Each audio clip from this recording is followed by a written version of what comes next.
Hello ভাই, আসসালামু আলাইকুম। সবাইকে স্বাগত জানাচ্ছি আজকে আমাদের এই অর্গানিক কেমিস্ট্রি লেকচার 9-এ।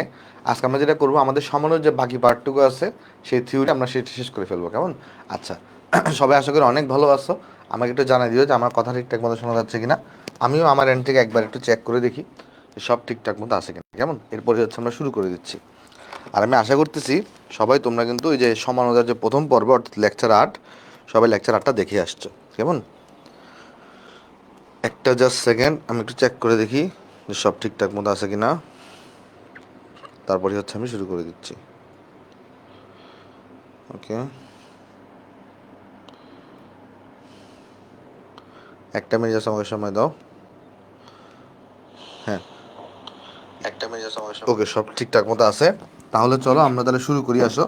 আজকে আমরা যেটা নিয়ে আলোচনা করব, আমাদের কিন্তু অলরেডি তোমার হচ্ছে যে ভাই গাঠনিক সমানতাটা শেষ।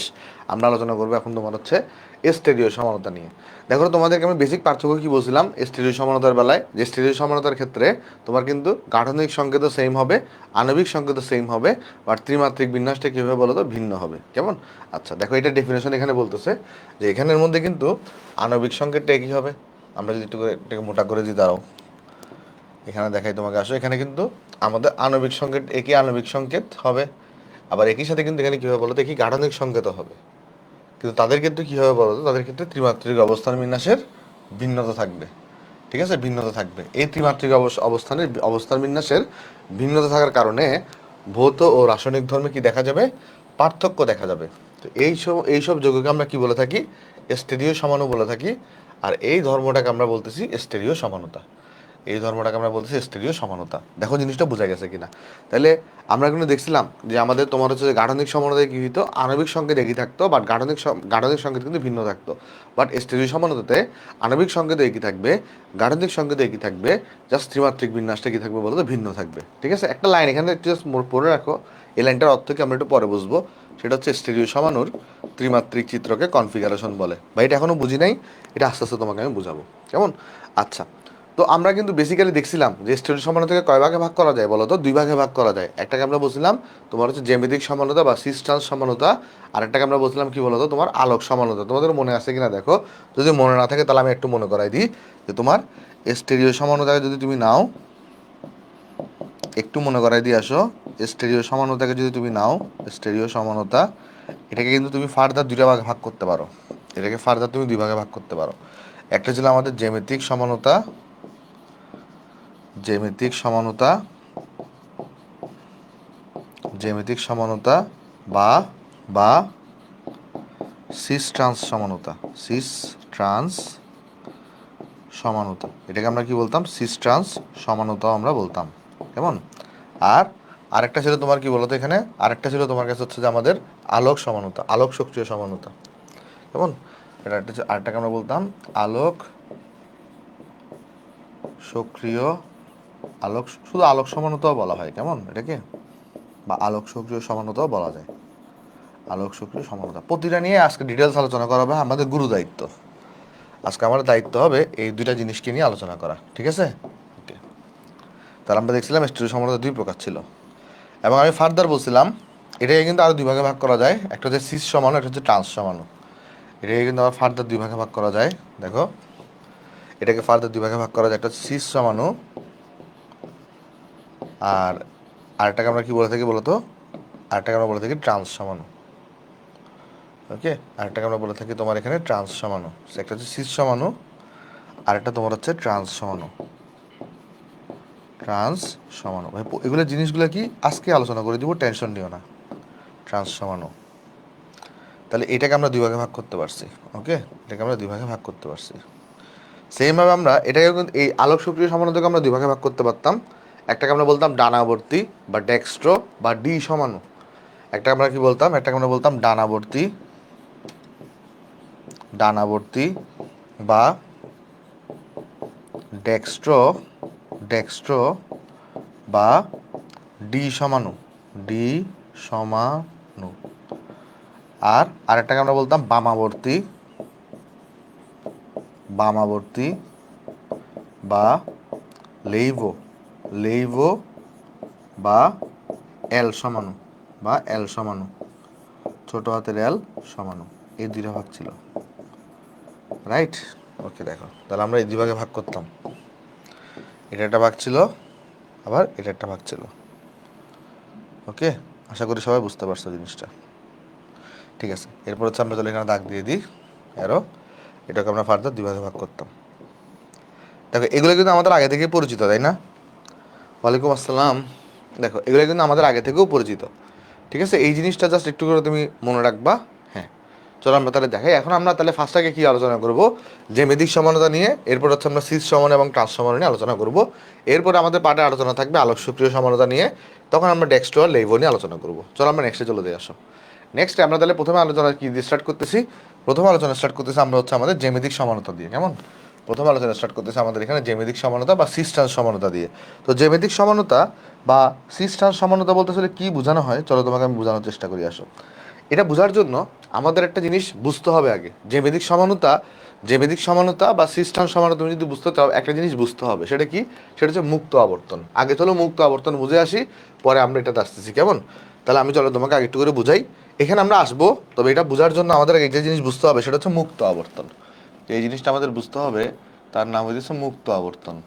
মুক্ত আবর্তন, মুক্ত আবর্তন, যেটাকে আমরা বলি free free rotation, free rotation. ঠিক আছে, যেটাকে আমরা বলি ফ্রি রোটেশন। খুব মনোযোগ দিয়ে লক্ষ্য করো, মুক্ত আবর্তন বা ফ্রি রোটেশন জিনিসটা কি। খেয়াল করো, ধরো আমি বললাম একটা কার্বনের সাথে আর একটা কার্বনের সিঙ্গেল বন্ড আছে। কি আছে? সিঙ্গেল বন্ড আছে। কথা বুঝিও, সিঙ্গেল বন্ড আছে। তাহলে একটা জিনিস চিন্তা করে দেখো তো, ধরো এদিকে একটা কার্বন আছে, এখানে ধরো এখানে একটা কার্বন আছে তোমার, তো এদের মধ্যে সিঙ্গেল বন্ড আছে। তো সিঙ্গেল বন্ড থাকলে কী হবে দেখো, তুমি চাইলে এটাকে মাঝ বরাবর ধরে এই পুরো জিনিসটাকে এভাবে রোটেশন করাইতে পারো, কেউ কিন্তু বাধা দিবে না। আবার চাইলে এদিক দিয়ে এভাবে রোটেশন করাইতে পারো, কেউ কিন্তু বাধা দিবে না। এভাবে রোটেশন করাইতে পারো, কেউ কিন্তু বাধা দিবে না, কারণ এটা সিঙ্গেল দড়ি, একটা সিঙ্গেল বন্ড। এটা এটা একটা সিঙ্গেল বন্ড। এখানে একটা কার্বন, এখানে এই দেখো এখানে একটা কার্বন, এখানে একটা কার্বন, এখানে একটা কার্বন আছে, এই কার্বন আছে, সিঙ্গেল বন্ড। তুমি চাইলে যে কোনো দিকে কিন্তু মাঝ বরাবর ধরে রোটেশন করাইতে পারো। তাহলে এখানে কিন্তু মুক্ত আবর্তন সম্ভব। তাহলে এই কার্বন কার্বন সিঙ্গেল বন্ডে কিন্তু কি সম্ভব বলো তো? মুক্ত আবর্তন, আবর্তন সম্ভব। বাট প্রবলেমটা লাগে কোথায়, যে কার্বন কার্বন যখন ডাবল বন্ড হয় বা ট্রিপল বন্ড হয়। ধরো আমি আগে ডাবল বন্ড তোমাকে বোঝানোর চেষ্টা করি। আসো, ধরো কার্বন কার্বন তুমি ডাবল বন্ড নিছো, ঠিক আছে? তুমি এখানে কার্বন কার্বন ডাবল বন্ড নিছো, তাহলে কি হবে দেখো। তাহলে খেয়াল করে দেখো তো, কার্বন কার্বন ডাবল বন্ডটাকে যদি আমি ডিটেলস একটু আঁকতে চাই, তাহলে ডিটেলস তোমরা যারা মোলের পর্যায়ে ধরো পড়ে আসছো, তারা কার্বন কার্বন ডাবল বন্ডকে ডিটেলস আঁকতে পারার কথা। কীরকমভাবে আগে ভাই, এই যে দেখো একটা কার্বনকে আমরা এখানে দিয়ে থাকি, তার একটা বন্ডকে আমরা এইভাবে দেখাই। দেখো মনে আছে কিনা, দেখো একটা কার্বনকে আমরা এইভাবে দিয়ে তার একটা বন্ডকে আমরা এইভাবে দেখাই, তাই না? আর সেইমভাবে কি করি, আরেকটা কার্বনকে আমরা এখানে দিই, তার একটা বন্ডকে আমি এখানে দেখাই দিই। দেখো এটা এটা এটা এটা কিন্তু একটা সিগমা বন্ধন, এটা কিন্তু একটা সিগমা বন্ধন, এটা একটা সিগমা বন্ধন। এর পাই বন্ধনটাকে কিভাবে দেখাই? এদিকে একটা হাত আঁকি, দেখো পাই বন্ধনকে কিভাবে দেখাই, এদিকে একটা হাত আঁকি, এদিকে একটা হাত আঁকি, ওকে, এদিকে একটা হাত আঁকি আমরা, আর এদিক দিয়ে একটা হাত আঁকবো আমরা, আর এদিক দিয়ে একটা হাত আঁকবো আমরা। এগুলোকে আমরা এরকম দাগ দিয়ে দিই, এটাকে আমরা এখানে দাগ দিয়ে দিই, এটাকে আমরা এখানে দাগ দিয়ে দিই, এটা আমরা দাগ দিয়ে দিই। এগুলো তোমরা মোলের পর্যালোচনা পড়ে আসছো। আর এদের ক্ষেত্রে এই পাশাপাশি কি তৈরি হয় বলো তো? এখানে এই যে পাশাপাশি, এই পাশাপাশি যে বন্ধনটা তৈরি হয় নীল কালার যেটা দেখাচ্ছি, বেসিক্যালি এটাই হচ্ছে কি বলতো? পাই বন্ধন। এটাই হচ্ছে পাই বন্ধন, এটাই হচ্ছে পাই বন্ধন, তাই না? এই যে দেখো আমরা বলছি যে তোমার এখানে এটা হচ্ছে সিগমা বন্ড, এটা হচ্ছে সিগমা বন্ড উপরেরটা, আর নিচের এবং উপরেরটাকে মিলে কি বলতো? একটা পাই বন্ড। দেখো তো এই চিত্রটাকে সবাই বুঝতে পারছো? এই চিত্রটা যদি বুঝে থাকো এবং মূলের পর্যালোচনা পড়ে আসো, তাহলে আমাকে একটু বাই বাই জানাই হতো। এই চিত্রটাকে সবাই বুঝতে পারছো?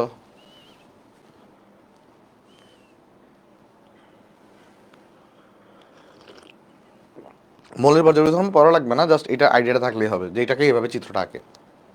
এবার আমাকে একটু তুমি বলো, এখানে কি মুক্ত আবর্তন সম্ভব কিনা? খেয়াল করে দেখো, তুমি আগে কিন্তু শুধু কার্বন কার্বন সিঙ্গেল বন্ড ছিল, অর্থাৎ শুধু এটা ছিল, এগুলা ছিল না।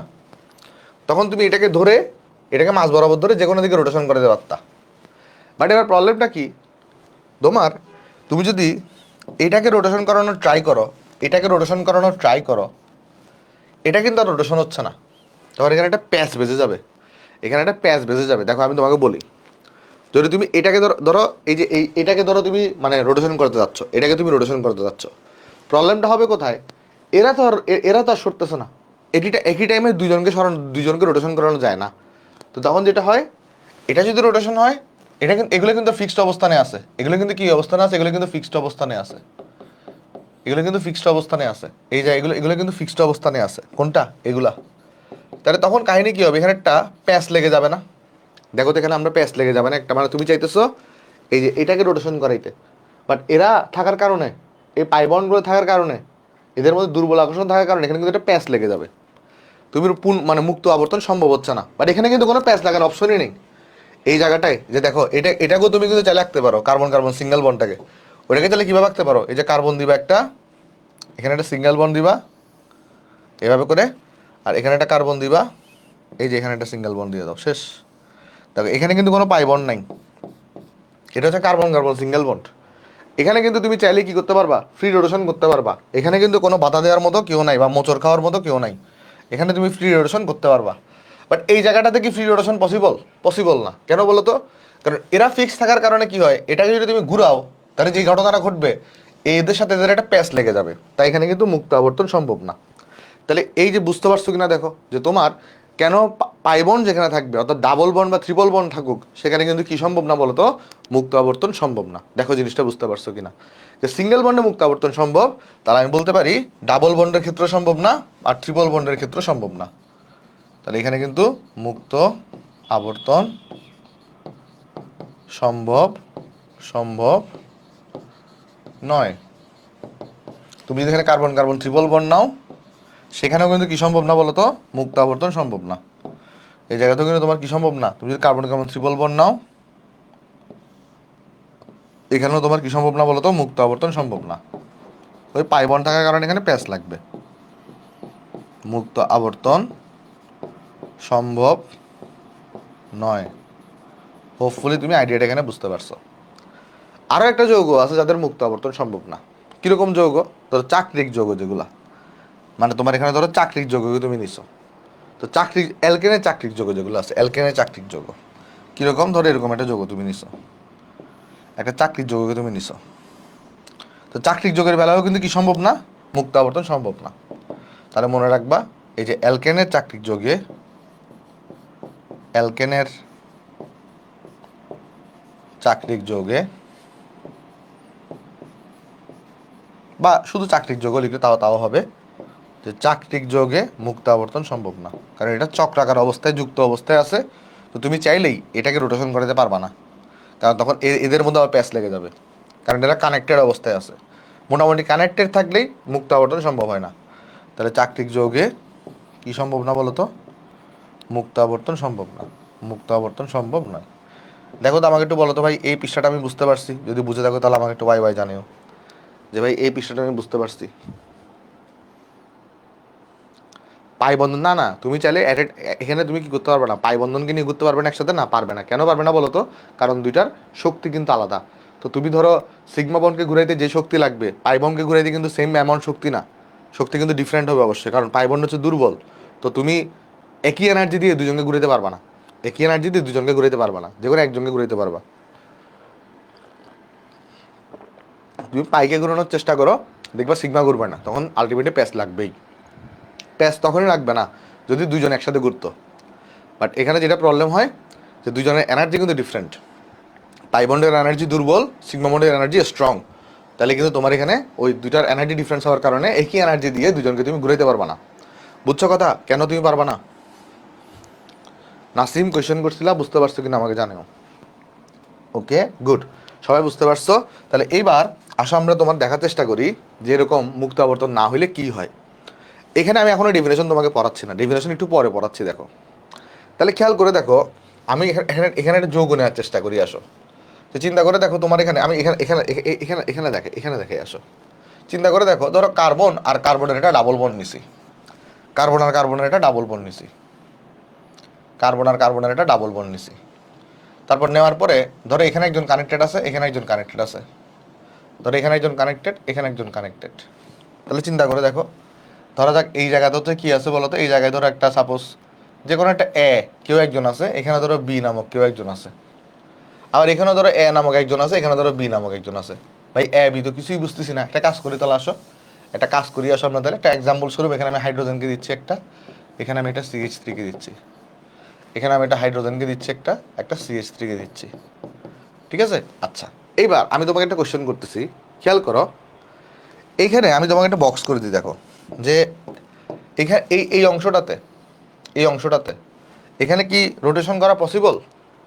এই অংশটাতে রোটেশন পসিবল না? তুমি বলো রোটেশন পসিবল না, এখানে রোটেশনটা পসিবল না। তো চিন্তা করে দেখো, এখানে যেটা হয়েছে এটা একটা তাহলে ফিক্স, এখানে ধরো কার্বন, এখানে ধরো কার্বন। এবার চিন্তা করো এই দুইটার মধ্যে ডাবল বন্ড আছে, এটাকে ডাবল বন্ড হিসেবে চিন্তা করো। এটাকে কি চিন্তা করো? এটাকে ডাবল বন্ড হিসেবে চিন্তা করো। তাহলে এখানে একটা কার্বন, এই জায়গায় একটা কার্বন, তাহলে এদের মধ্যে ডাবল বন্ড আছে। আর এখানে একটা শাখা আছে, আর এখানে আর একটা শাখা আছে। বুঝছো জিনিসটা? মানে আমি তোমাকে দেখাই, এখানে একটা শাখা আছে, আর ধরো তোমার কাছে হচ্ছে এই জায়গায় আর একটা শাখা আছে, এই জায়গায় এইভাবে একটা শাখা আছে। তাহলে এটা কিন্তু ডাবল বন্ড, এটা ডাবল বন্ড, এটা হাইড্রোজেন, এটা CH3। তো এটা কিন্তু রোটেশন করতে পারবে না, এটা কিন্তু ফিক্স থাকবে। বাট তুমি চাইলে কি করতে পারো, এদেরকে কিন্তু পরস্পরের মধ্যে ইন্টারচেঞ্জ করতে পারো, এদেরকে পরস্পর, এই সরি ইয়ে হয়ে গেছে, হ্যাঁ যাই হোক। দেখো মানে আমি যেটা বলতে চাচ্ছি এখানে তোমার, আমি যেটা তোমাকে বলতে চাচ্ছি, এটা কার্বন আর এটাও কার্বন, এখানে ডাবল বন্ড ঠিক আছে, বাট এখানে একজন আছে, এই জায়গায় একজন আছে। ভিজুয়ালাইজ করো, তুমি চাইলে এটাকে ধরে এটাকে কিন্তু এইভাবে ঘুরাইতে পারো, তাই না?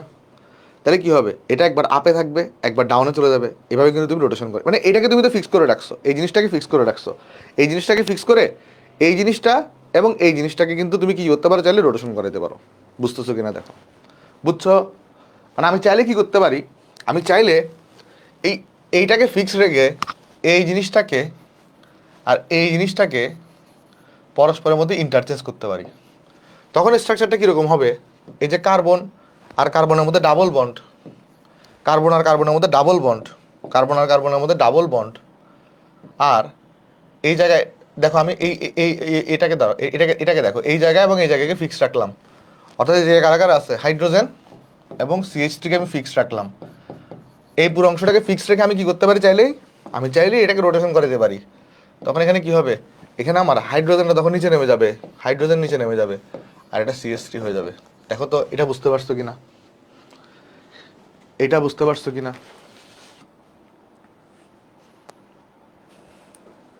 দেখো জিনিসটা বুঝতে পারছো কিনা, দেখো জিনিসটা বুঝতে পারছো কিনা, যে তোমার এটাকে ফিক্স রেখে, এটাকে ফিক্স রেখে খেয়াল করো, এটাকে একটা কার্বন, এটাকে একটা কার্বন চিন্তা করো, এখানে এটাকে ডাবল বন্ড হিসেবে চিন্তা করো, ডাবল বন্ড হিসেবে, দুইটা বন্ড হিসেবে চিন্তা করো। তারপর তুমি এটাকে ফিক্স রেখে দেখো, এর সাথে কিন্তু এদিকে একটা হাইড্রোজেন আছে, এদিকে একটা CH3 আছে। এখন এটাকে স্থির রেখে তুমি চাইলেই কিন্তু এভাবে রোটেশন করাতে পারো, তাই না ভাই? চাইলে এভাবে রোটেশন করাতে পারো, তাহলে মানে এটাকে নিচে, এটাকে উপরে এভাবে নামাইতে পারো। ক্লিয়ার জিনিসটা? দেখো তো তাহলে এবারে এই ত্রিমাত্রিক বিন্যাসটাকে ভিন্ন করে আমরা কিন্তু এখানে দুইটা যৌগ পাই গেছি। একটা যৌগে একই হাইড্রোজেন হাইড্রোজেনগুলো পাশাপাশি, একটা যৌগে দেখো হাইড্রোজেন হাইড্রোজেনগুলো অপোজিট সাইডে। দেখো এখানে দুইটা যৌগ পাই গেছি আমরা ত্রিমাত্রিক বিন্যাস ভিন্নতার কারণে, একটা হচ্ছে হাইড্রোজেন হাইড্রোজেন পাশাপাশি, একটা হচ্ছে হাইড্রোজেন হাইড্রোজেন বিপরীত অবস্থানে। তো যদি হাইড্রোজেন হাইড্রোজেন পাশাপাশি থাকে সেটাকে বলা হয় সিস সমাণু। এই জিনিসটাকে আমি কি বলবো, এই জিনিসটাকে আমরা বলবো সিস সমাণু, সিস। আর যদি হাইড্রোজেন হাইড্রোজেনগুলো যদি বিপরীত অবস্থানে থাকে, দেখো বিপরীত অবস্থানে আছে বা CH3 বিপরীত অবস্থানে আছে, তাহলে এগুলোকে বলা হবে ট্রান্স সমাণু, এগুলোকে বলা হবে ট্রান্স সমাণু। দেখো জিনিসটা বুঝতে পারছো কিনা দেখো, যদি বুঝে থাকো তাহলে আমাকে বাই বাই জানাও। হ্যাঁ ভাই, অন্য পাশেরটা ঘুরবে, অন্য পাশেরটাও ঘুরবে। তুমি যদি কি করো বলো তো, তুমি যদি এটাকে ধরো ফিক্স করে রাখছো, একটাকে ফিক্স করে রাখতে হবে, এটাকে ফিক্স করতে হবে, এটাকেও চালে ঘুরাইতে পারো, এটাকেও চালে ঘুরাইতে পারো। কিন্তু দোনোটা, এটাকে ফিক্স করে দোনোটাকে ঘুরাইতে লাভ নাই, কারণ দোনোটাকে যদি ঘুরাও আলটিমেটলি সেম স্ট্রাকচারটাই তুমি পাবা। তোমার টার্গেটটা কি? তোমার টার্গেট হচ্ছে যে তুমি যেন একাধিক যৌগ পাও। তো তুমি চিন্তা করো, ধরো তুমি এটাকেও রোটেশন করাইছো 360 ডিগ্রি, এটাকেও রোটেশন করাইছো 360 ডিগ্রি, তো আগে পরে তারা পাশাপাশি হাইড্রোজেন হাইড্রোজেনই থাকবে, তাই না? তাইলে ব্যাপারটা হচ্ছে এরকম। দেখো তার মানে আমি যেটা বলতে চাচ্ছি যে সিস এবং ট্রান্সের উদাহরণ কীরকম, ধরো কার্বন এবং কার্বন তুমি ডাবল বন্ড নিছো, ধরো এর সাথে যে কোনো একটা জিনিস যুক্ত আছে, এখানে ধরো বি জিনিস যুক্ত আছে, এখানে ধরো এখানে ধরো বি জিনিস যুক্ত আছে, তাহলে পাশাপাশি সেম জিনিস, তাহলে এটাকে আমরা বলবো সিস। পাশাপাশি সেম জিনিস থাকলে তাকে আমরা বলবো সিস। আর ট্রান্স কাকে বলবো? তুমি চাইলে এটাকেও ফিক্স রাখতে পারো, এটাকে রোটেশন করাতে পারো, অথবা এটাকে ফিক্স রেখে এটাকেও রোটেশন করাতে পারো, এটা তোমার ইচ্ছা। তুমি কি করতে পারো চাইলে, এই যে কার্বন এবং কার্বন, আমি এবার এটাকে ফিক্স রাখি, আসো এই জিনিসটাকে ফিক্স রাখলাম, এই জিনিসটাকে ফিক্স রাখলাম, আর এই জিনিসটাকে রোটেশন করালাম, তাহলে এখানে কি আসবে, এ বি আসবে, এখানে এখানে এ আসবে, তাহলে এটা কি হবে, এটা হবে ট্রান্স। এটা হবে ট্রান্স, দেখো এটা হবে ট্রান্স। দেখো ক্লিয়ার কিনা, একদম ইজি জিনিস। সিস এবং ট্রান্সটা দেখো বুঝতে পারছো কিনা।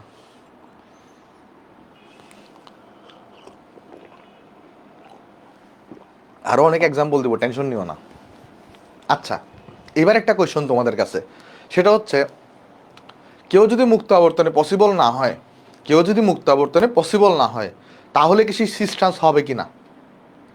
ধরো কেউ যদি মুক্ত আবর্তনে পসিবল না, যেমন অ্যালকাইনে মুক্ত আবর্তন পসিবল না, বাট অ্যালকাইন সিস্টেন্স দেখায় কিনা বলো তো? অ্যালকাইন সিস্টেন্স দেখায় কিনা বলো তো? অ্যালকাইন সিস্টেন্স দেখায় কিনা? না। কেন দেখায় না আমি তোমার একটু করে বলি, দেখো চলো এক্সাম্পল দিয়ে তোমাকে বুঝে আসো অ্যালকাইন কেন সিস্টেন্স দেখাবে না।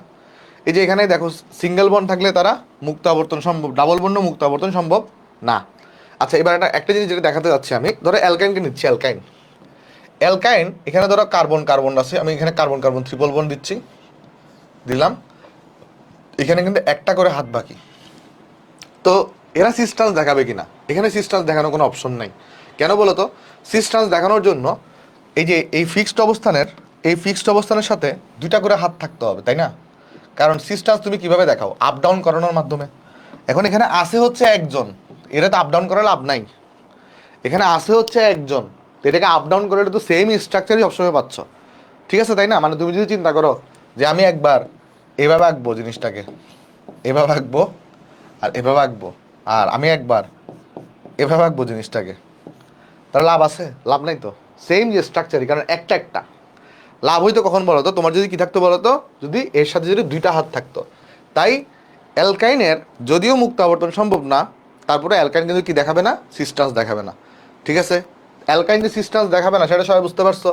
তাহলে সবাই বুঝতে পারছি আমরা যে অ্যালকাইন সিস্টেন্স দেখায় না, অ্যালকাইন সিস্টেন্স দেখায় না, এটা আমি বুঝতে পারলাম। আচ্ছা, তাহলে প্রথমে একটা আমি পয়েন্ট লিখে দিই এখানে, সেই পয়েন্টটা কি? সেই পয়েন্টটা হবে, আমরা মনে রাখবো অ্যালকাইন, অ্যালকাইন যৌগ সিস্টেন্স দেখায় না, অ্যালকাইন যৌগ জ্যামিতিক সমানতা দেখায় না, এটা লিখে দিলে হবে। অ্যালকাইন যৌগ জ্যামিতিক জ্যামিতিক সমানুতা, জ্যামিতিক সমানুতা দেখায় না, দেখায় না। ক্লিয়ার? আচ্ছা ক্লিয়ার। এবার আসি সাইক্লিক যৌগের বেলায়। সব সাইক্লিক যৌগ কি তোমার এই যে আমাদের সিস্টেন্স দেখাবে? সব সাইক্লিক যৌগ কি মনে হয়? না, সবাই দেখাবে না সিস্টেন্স। একমাত্র একমাত্র অ্যালকেনের সাইক্লিক যৌগ সিস্টেন্স দেখাবে। অ্যালকেনের সিস্টেন্স, অ্যালকেনের চাকরিক যৌগ সিস্টেন্স দেখাবে। কেন? একটা উদাহরণ দিয়ে তোমাকে বুঝাই আসো। ধরো তুমি বললা যে ভাই আমি এখানে একটা সাইক্লিক যৌগ দিলাম এবং আমি এখানে একটা ডাবল বন্ড চিন্তা করতেছি, তাহলে এখানে সিস্টেন্স দেখানো পসিবল কিনা? এই জায়গাটায় সিস্টেন্স দেখানো পসিবল কিনা? আনসার হচ্ছে না, পসিবল না। কেন? কারণ দেখো এখানে যে কার্বনটা থাকবে তার একটা হাত চলে গেছে এখানে, 2 নাম্বার হাত এখানে, 3 নাম্বার হাত এখানে, তার বাকি আছে শুধু এক হাত। এই কার্বনটারও বাকি আছে শুধু এক হাত। তো এক হাত থাকলে কখনো সিস্টেন্স দেখাতে পারে না? সিস্টেন্স দেখানোর জন্য মিনিমাম, মানে মিনিমাম না, দুইটা হাত থাকতে হয়, মিনিমাম না ম্যাক্সিমামও দুইটা হাত থাকতে হয়। আমি আরেকবার বুঝাই বলি, দেখো চলো একটা আমি ভেঙে ভেঙে দেখাই, তাহলে তোমার আইডিয়াটা ক্লিয়ার হবে। চলো এটাকে আমি ভেঙে ভেঙে দেখাই আসো, ভেঙে ভেঙে দেখাই আসো। একটু উদাহরণ নিই। ধরো এখানে আমি CH2কে দিলাম, এখানে আমি একটা কার্বন দিলাম, এখানে আমি একটা কার্বন দিলাম, দেখো এখানে হচ্ছে আমি একটা কার্বন দিছি, ঠিক আছে? আর এখানে আমি একটা এরকম দিছি। তো যদি এটা অ্যালকাইন হয় তাহলে কি হবে? এদিকে একটা হাইড্রোজেন দিতে পারো, এদিকে ধরো একটা CH3 দিতে পারো, এদিকে একটা CH3 দিতে পারো, এদিকে একটা হাইড্রোজেন দিতে পারো। তাহলে দেখো এই অবস্থানটা হচ্ছে ফিক্সড, এটা হচ্ছে ফিক্সড অবস্থান। আর ফিক্সড অবস্থানের এই পাশে হাইড্রোজেন, পাশাপাশি হাইড্রোজেন আছে, পাশাপাশি সেম জিনিস আছে, তাহলে এটাকে আমরা কি বলতে পারবো? এটাকে আমরা বলতে পারবো সিস। এটাকে আমরা বলতে পারবো সিস। কিন্তু আমার কোয়েশ্চন হচ্ছে, তুমি যদি কি করতে বলো তো, তুমি যদি এখানে অ্যালকাইনের চাকরির যোগ নিতে, অ্যালকাইনের চাকরির যোগ কীরকম? ধরো আমি এখানে নিলাম একটা কার্বন, এখানে একটা কার্বন নিলাম, এখানে একটা কার্বন নিলাম, আমি এদের মধ্যে ডাবল বন্ড রাখতেছি। কাদের মধ্যে? এদের মধ্যে ধরো ডাবল বন্ড রাখতেছি। এক সেকেন্ড, কার্বনটাকে একটু উপরে তুলতে হবে। এখানে এদের মধ্যে ডাবল বন্ড রাখতেছি, হচ্ছে এদের মধ্যে ডাবল বন্ড রাখতেছি। তারপর দেখো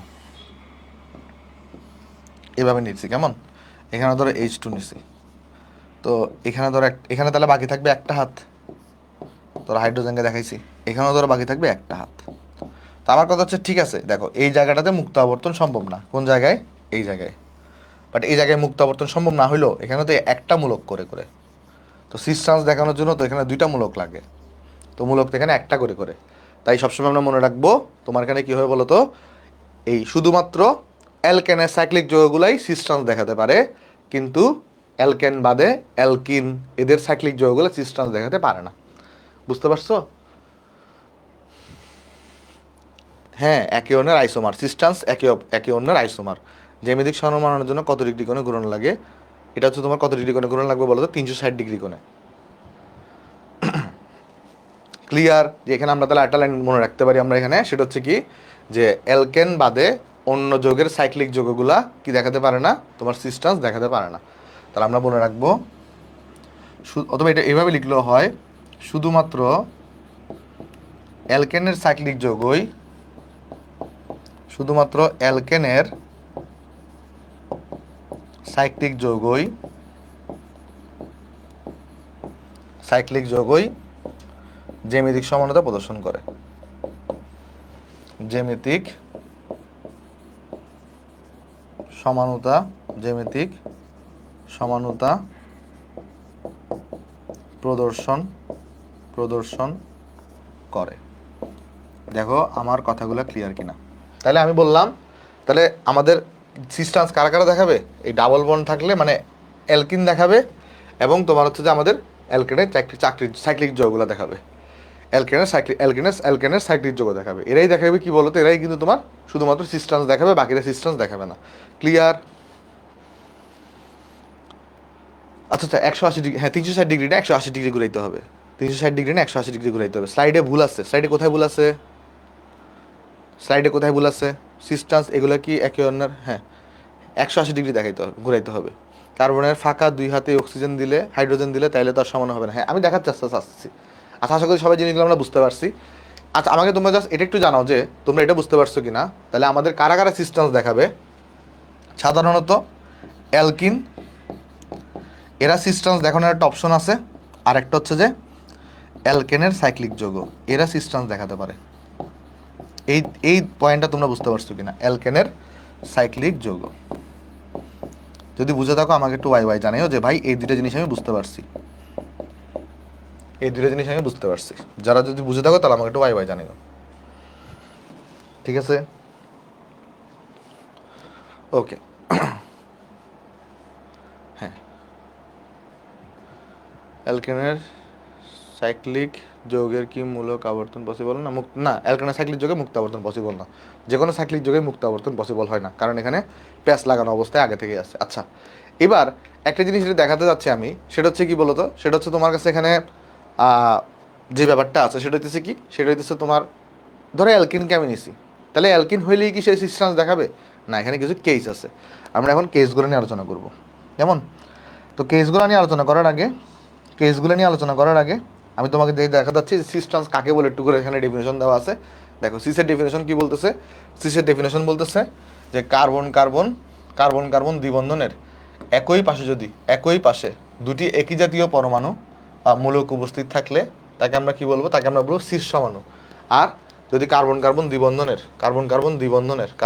দ্বিবন্ধনের পরস্পর বিপরীত পাশে দুটি একই মূলক উপস্থিত থাকে, তাহলে আমরা সেটাকে বলে থাকি ট্রান্স সমাণু। তুমি চাইলে এখানে এক্সাম্পল হিসেবে দেখাইতে পারো, এই যে এক্সাম্পল হিসেবে এখানে দেখাইতে পারো। ওকে, দেখো এক্সাম্পল হিসেবে আমি কি দেখাতে পারি এখানে এরকম, যে কার্বন নিলাম একটা, আর ধরা যাক এখানে আমি একটা কার্বন নিছি, তারপর ধর এখানে আমি ডাবল বন্ড দিচ্ছি, ডাবল বন্ড দেওয়ার পরে তোমার এখানে ধরা যাক একটা হাইড্রোজেনকে দিলাম, এখানে ধরো একটা হাইড্রোজেনকে দিছি, এখানে ধরো একটা CH3 কে দিছি, আর এই জায়গায় ধরো একটা CH3 কে দিছি। তাহলে খেয়াল করে দেখো এই হাইড্রোজেন দুইটা কিন্তু পাশাপাশি, হাইড্রোজেন দুইটা এখানে পাশাপাশি, তাহলে এটা হচ্ছে আমাদের সিস সমাণু। ভাই এই উদাহরণ কেন বারবার দিচ্ছেন? সামনে অনেক উদাহরণ দেখবো, টেনশন নেওয়ার দরকার নেই। আর তুমি যদি কি করো, ধরো কার্বন নিছো, এখানে এখানে একটা কার্বন নিছো, এদের মধ্যে এখানে ডাবল বন্ড দেখাও, এদের মধ্যে এখানে ডাবল বন্ড দেখাও। ডাবল বন্ড দেখানোর পরে এখানে একটা বন্ড দেখাই দাও, এখানে একটা বন্ড দেখাই দাও, এখানে একটা বন্ড দেখাই দাও, এখানে একটা বন্ড দেখাই দাও। ধরো তুমি এখানে ধরো তুমি হাইড্রোজেনকে দেখাচ্ছ, এখানে হাইড্রোজেনটাকে এই পাশে নিয়ে আসো, এখানে CH3 কে এই পাশে তুলে দাও, এখানে CH3 কে এই পাশে নিয়ে আসো। এটাকে আমরা বলবো ট্রান্স সমাণু, এটাকে আমরা বলবো ট্রান্স সমাণু। ঠিক আছে, এটাকে আমরা কি বলে থাকি? এটাকে আমরা বলে থাকি ট্রান্স সমাণু। কারণ এই যে দেখো এই হাইড্রোজেনগুলো দেখো অপোজিট সাইডে আছে, বিপরীত পাশে আছে। ক্লিয়ার? সিস এবং ট্রান্সটা কি ক্লিয়ার? ভাই অ্যালকিনের জন্য বুঝতে পারছি, আমাকে একটু চাকরির যোগের জন্য দেখান। চাকরির যোগে কীরকম হয়ে থাকে দেখো, চাকরির যোগে কীরকম হয়ে থাকে দেখো। চাকরির যোগে হবে, ধরো তুমি এখানে একটা চাকরির যোগ নিছো, বা চাকরির যোগকে এখানে আমি ত্রিভুজ আকারে ডাইরেক্ট আঁকতে পারি। ধরো একটা চাকরির যোগ তুমি নিছো, ঠিক আছে, একটা চাকরির যোগ এখানে তুমি নিছো। ওকে, নেওয়ার পরে খেয়াল করো এখানে একটা কার্বন আছে, এখানে একটা কার্বন আছে। তো এই কার্বন থেকে ধরো হাইড্রোজেনকে বের করছো এখানে, CH3 কে বের করছো ধরো এখানে। তারপর এখানে ধরো তুমি CH3 কে বের করছো এখানে, হাইড্রোজেনকে বের করছো এখানে। তাহলে দেখো হাইড্রোজেনগুলো কিন্তু একই সাইডে আছে, উপরে উপরে আছে। তাহলে এই ক্ষেত্রে এটাকে আমরা কি বলবো? এটাকে আমরা বলবো সিস। আর এই ক্ষেত্রে চিন্তা করে দেখো, এই ক্ষেত্রে চিন্তা করে দেখো, এটা হচ্ছে তাহলে আমাদের সিস। এই ক্ষেত্রে দেখো এমন যদি হয়, তুমি এখানে CH3 কে এখানে নিয়ে গেছো, হাইড্রোজেনকে তুমি এই জায়গায় নামাইছো, আর এটাকে তুমি আগের মতো রেখে দিছো, অর্থাৎ CH3 এখানে, অর্থাৎ CH3 এখানে, আর হাইড্রোজেনটা এই সাইডে। তাহলে এটাকে তখন আমরা কি বলবো? এটাকে বলবো ট্রান্স। কারণ দেখো তোমার এই হাইড্রোজেন হচ্ছে এইটা, আর হাইড্রোজেন এখানে দেখো পাশাপাশি নাই, বিপরীত পাশে আছে। বিপরীত পাশে থাকলে তাকে আমরা কি বলে থাকি? তাকে আমরা বলে থাকি ট্রান্স। দেখো জিনিসটা বুঝতে পারছো কিনা? ক্লিয়ার? দেখো জিনিসটা বুঝতে পারছো কিনা? কি লিখছো? হ্যাঁ, but existence possible. Okay, good. অ্যালকেনের সিস্টেন্স পসিবল। ওকে, আশা করি জিনিসগুলো সবাই বুঝতে পারছি আমরা। তাহলে এবার আমরা কেসগুলো নিয়ে একটু আলোচনা করব। আমরা জ্যামিতিক সমানতার শর্ত তো আলোচনা করব। তার আগে শর্ত আলোচনা করার আগে দেখো, শর্ত এখানে তোমার শর্ত আলোচনা করবো, ঠিক আছে, আর এখানে 3টা কেস আছে। চলো কেসগুলো আমি তোমাকে একটু পড়াই দিয়ে আসো, কেমন? আচ্ছা, শর্ত আলোচনা করার আগে চলো আমি কেস পড়াই দিই। 3 ধরনের কেস দিতে পারি এখানে, চলো আমি তোমাকে দেখাই দিয়ে আসো। কেস নাম্বার 1 দেখাই আসো। কেস নাম্বার 1, আমরা বেসিক থেকে অ্যাডভান্সে যাচ্ছি, টেনশন নেওয়ার দরকার নেই। Case number 01। আচ্ছা, তো কেস নাম্বার 1 কীরকম হবে এখানে? কেস নাম্বার 1 দেখো, কেস নাম্বার 1-এ হবে, ধরো এখানে তুমি কার্বন কার্বন ডাবল বন্ডকে নিছো, ধরো এখানে কার্বন কার্বন ডাবল বন্ডকে নিছো, এখানে ধরো তুমি কার্বন কার্বন ডাবল বন্ডকে নিছো, ঠিক আছে? ওকে, নিলাম ভাই, কার্বন কার্বন ডাবল বন্ডকে নিছি। নেওয়ার পরে তুমি এখানে একটা হাত দিছো, এখানে একটা হাত দিছো, এখানে একটা হাত দিছো, এখানে একটা হাত দিছো। ধরো এখানে একটা হাইড্রোজেন আছে, এখানে একটা CH, আমি একটা এক্সাম্পল দিয়ে বলি, দেখো ধরো এখানে একটা A আছে, এখানে একটা B আছে, এখানে ধরো B আছে, এখানে ধরো A আছে। তাহলে এগুলো পাশাপাশি, বিগুলো পাশাপাশি, তাহলে এটাকে আমরা বলবো সিস সমাণু।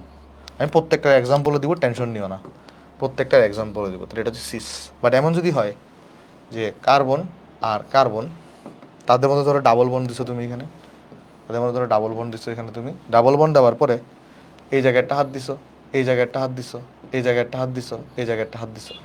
দেওয়ার পরে ধরো এখানে এ বিটাকে এখানে ফিক্সড রাখছো, বাট এইটাকে একটু চেঞ্জ করে দিছো, তাহলে তখন আমরা এটাকে কি বলবো? ট্রান্স বলবো, ট্রান্স। তাহলে খেয়াল করে দেখো যে তোমার এটার এক্সাম্পল দেন তো ভাই।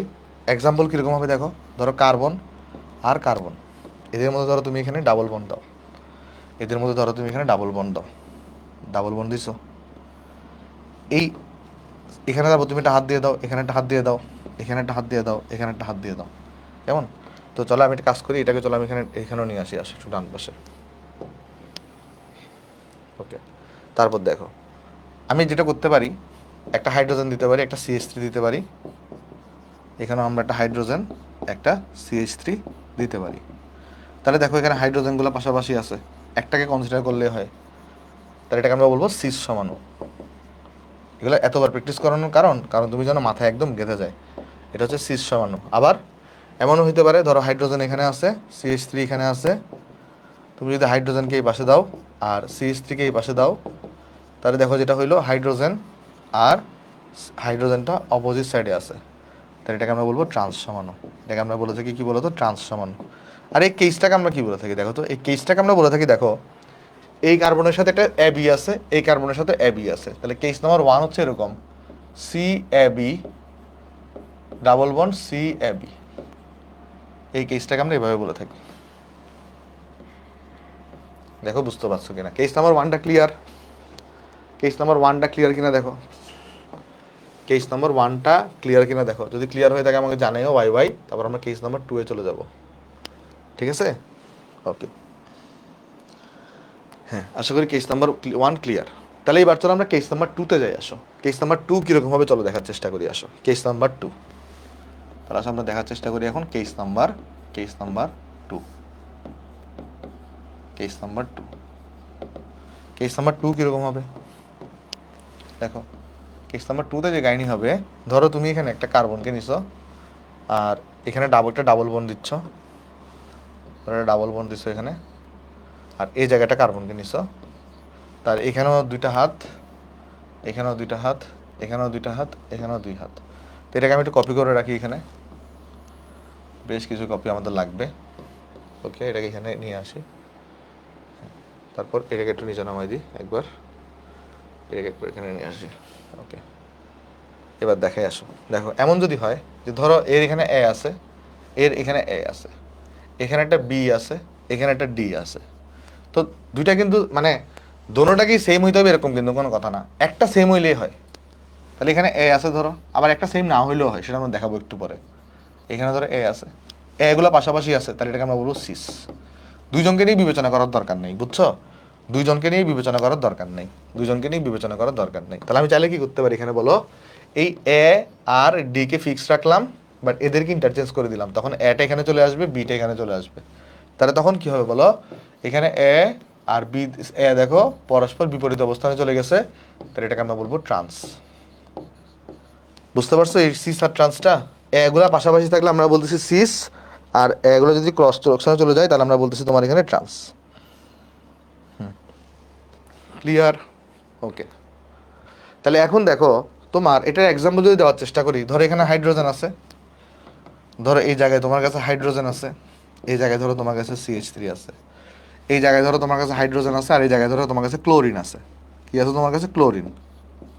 তাহলে খেয়াল করে দেখো, এখানে হাইড্রোজেন এবং হাইড্রোজেনগুলো পাশাপাশি আছে, তাহলে এটাকে আমরা বলবো সিস, এটাকে আমরা বলবো সিস। আর এখানে দেখো এমন যদি হয়, এই হাইড্রোজেন আর Clটাকে আমি ফিক্স রাখলাম, আর CH3কে আমি এখানে উপরে তুলে দিলাম, আর হাইড্রোজেনটাকে আমি নিচে নামাই দিলাম, তাহলে এই হাইড্রোজেনগুলো দেখো পরস্পর বিপরীত অবস্থানে চলে গেছে। তাহলে এটাকে আমরা তখন কি বলবো? এটাকে আমরা বলবো তখন ট্রান্স। এটাকে তখন আমরা বলবো ট্রান্স। ক্লিয়ার? দেখো বুঝছো কিনা? কেস নাম্বার 2টাকে তাহলে আমরা কি নাম দিব? এইটার সাথে CAB আছে, এটার সাথে CAD আছে, এটাকে আমরা নাম দিব CAD ডাবল বন্ড CAB। তাহলে এখানে একটা সেম বাট বাকিটা ডিফারেন্ট কিন্তু, তাহলে এটাও কিন্তু সিস্টেন্স এখানে সম্ভব। ক্লিয়ার? দেখো তো বুঝতে পারছো কিনা এই সিস্টেন্সটা?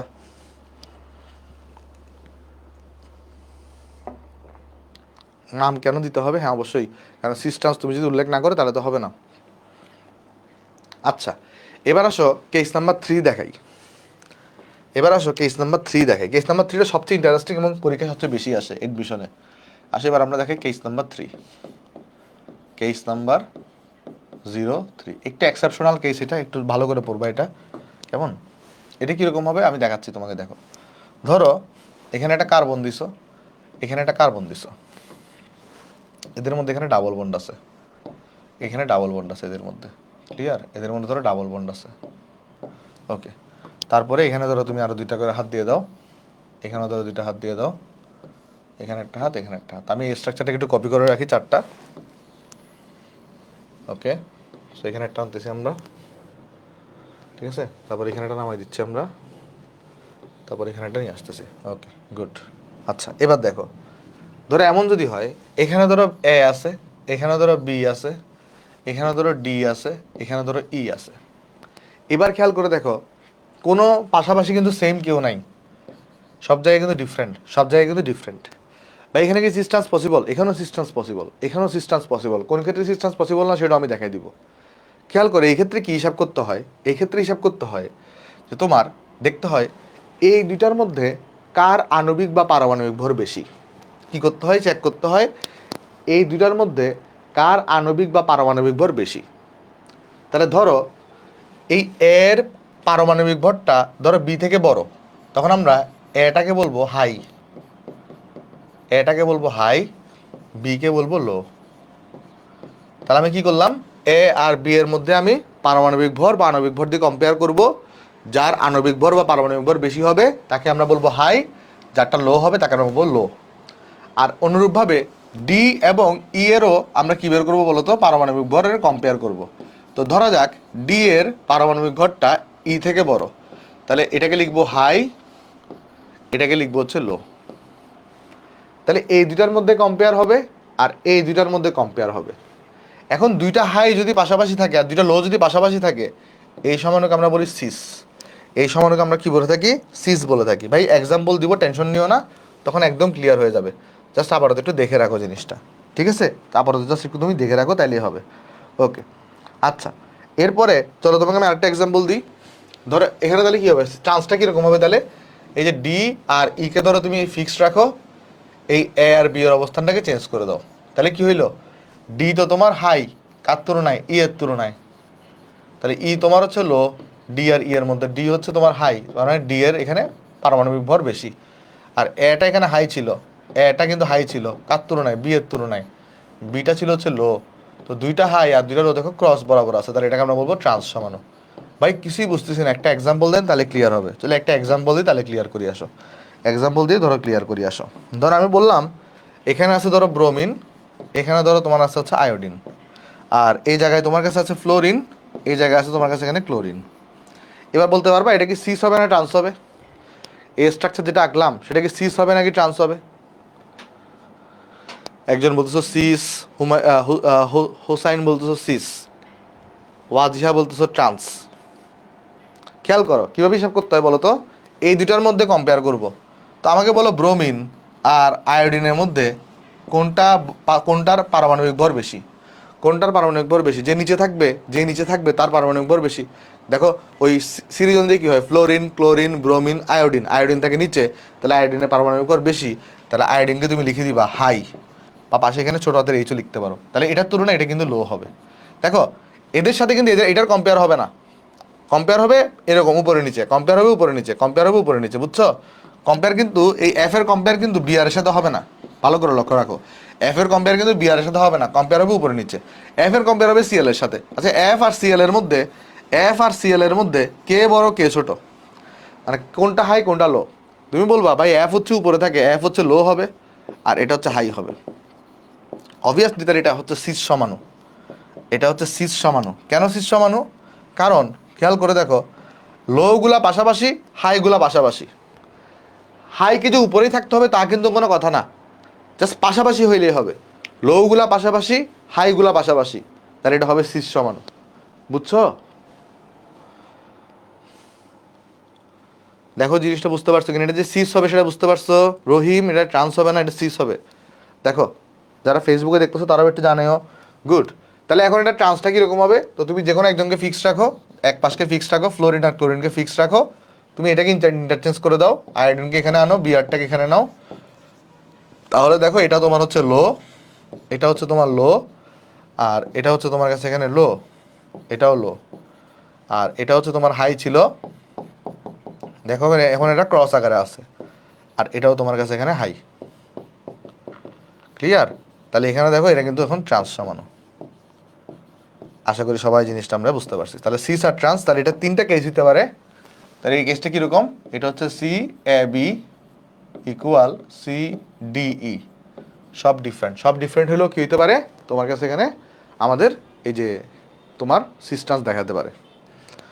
ওকে, ওয়ালাইকুম আসসালাম। হাই লো লিখে দিতে হবে না, এটা তোমার ইচ্ছা। তোমার ইচ্ছা, তুমি যদি বুঝতে চাইলে তুমি মানে এটা তুমি যদি তোমার বুঝতে অসুবিধা হয় তাহলে তুমি লিখতে পারো বা মনে মনে হিসাব করতে পারো হাই লোটা। ওকে, তাহলে চলো নেক্সটে চলে যাই। এখন আমরা চলো জ্যামিতিক সমানুতার শর্ত দেখবো। শর্তগুলো কী হতে পারে বলো তো? শর্তের মধ্যে 1 নম্বর শর্ত হচ্ছে অবশ্যই কী হতে হবে বলো তো? এখানে মুক্ত আবর্তনটা মানে জ্যামিতিক সমানুতার জন্য এই অণুতে বন্ধনের মুক্ত আবর্তন রহিত হতে হয়। একটা আমরা মনে রাখবো 1 নাম্বার, সেটা হচ্ছে কি জ্যামিতিক সমানুতার জন্য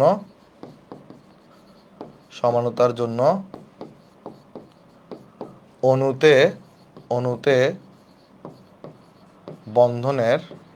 বন্ধনের মুক্ত আবর্তন রহিত হতে হয়। ঠিক আছে? আচ্ছা, নাম্বার 2 কি হইতে পারে? নাম্বার 2 মনে রাখতে পারো, দুই ধরনের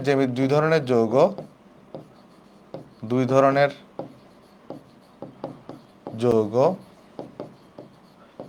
জ্যামিতিক সমানুতা প্রদর্শন করতে সক্ষম। জ্যামিতিক সমানুতা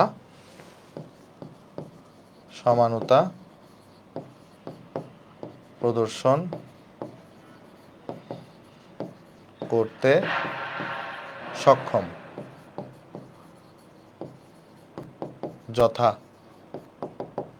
যথা হচ্ছে যে তোমার কি হবে বলো তো?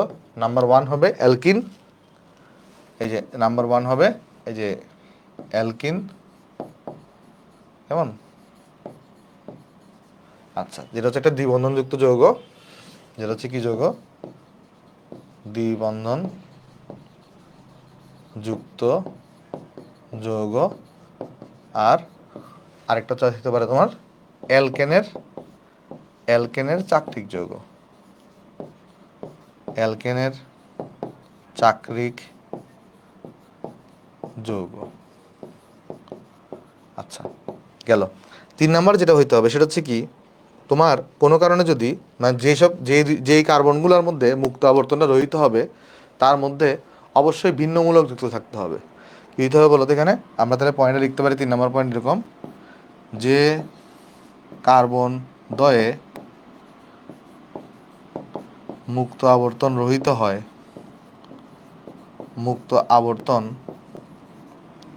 হয় মানে বাধাপ্রাপ্ত হয়,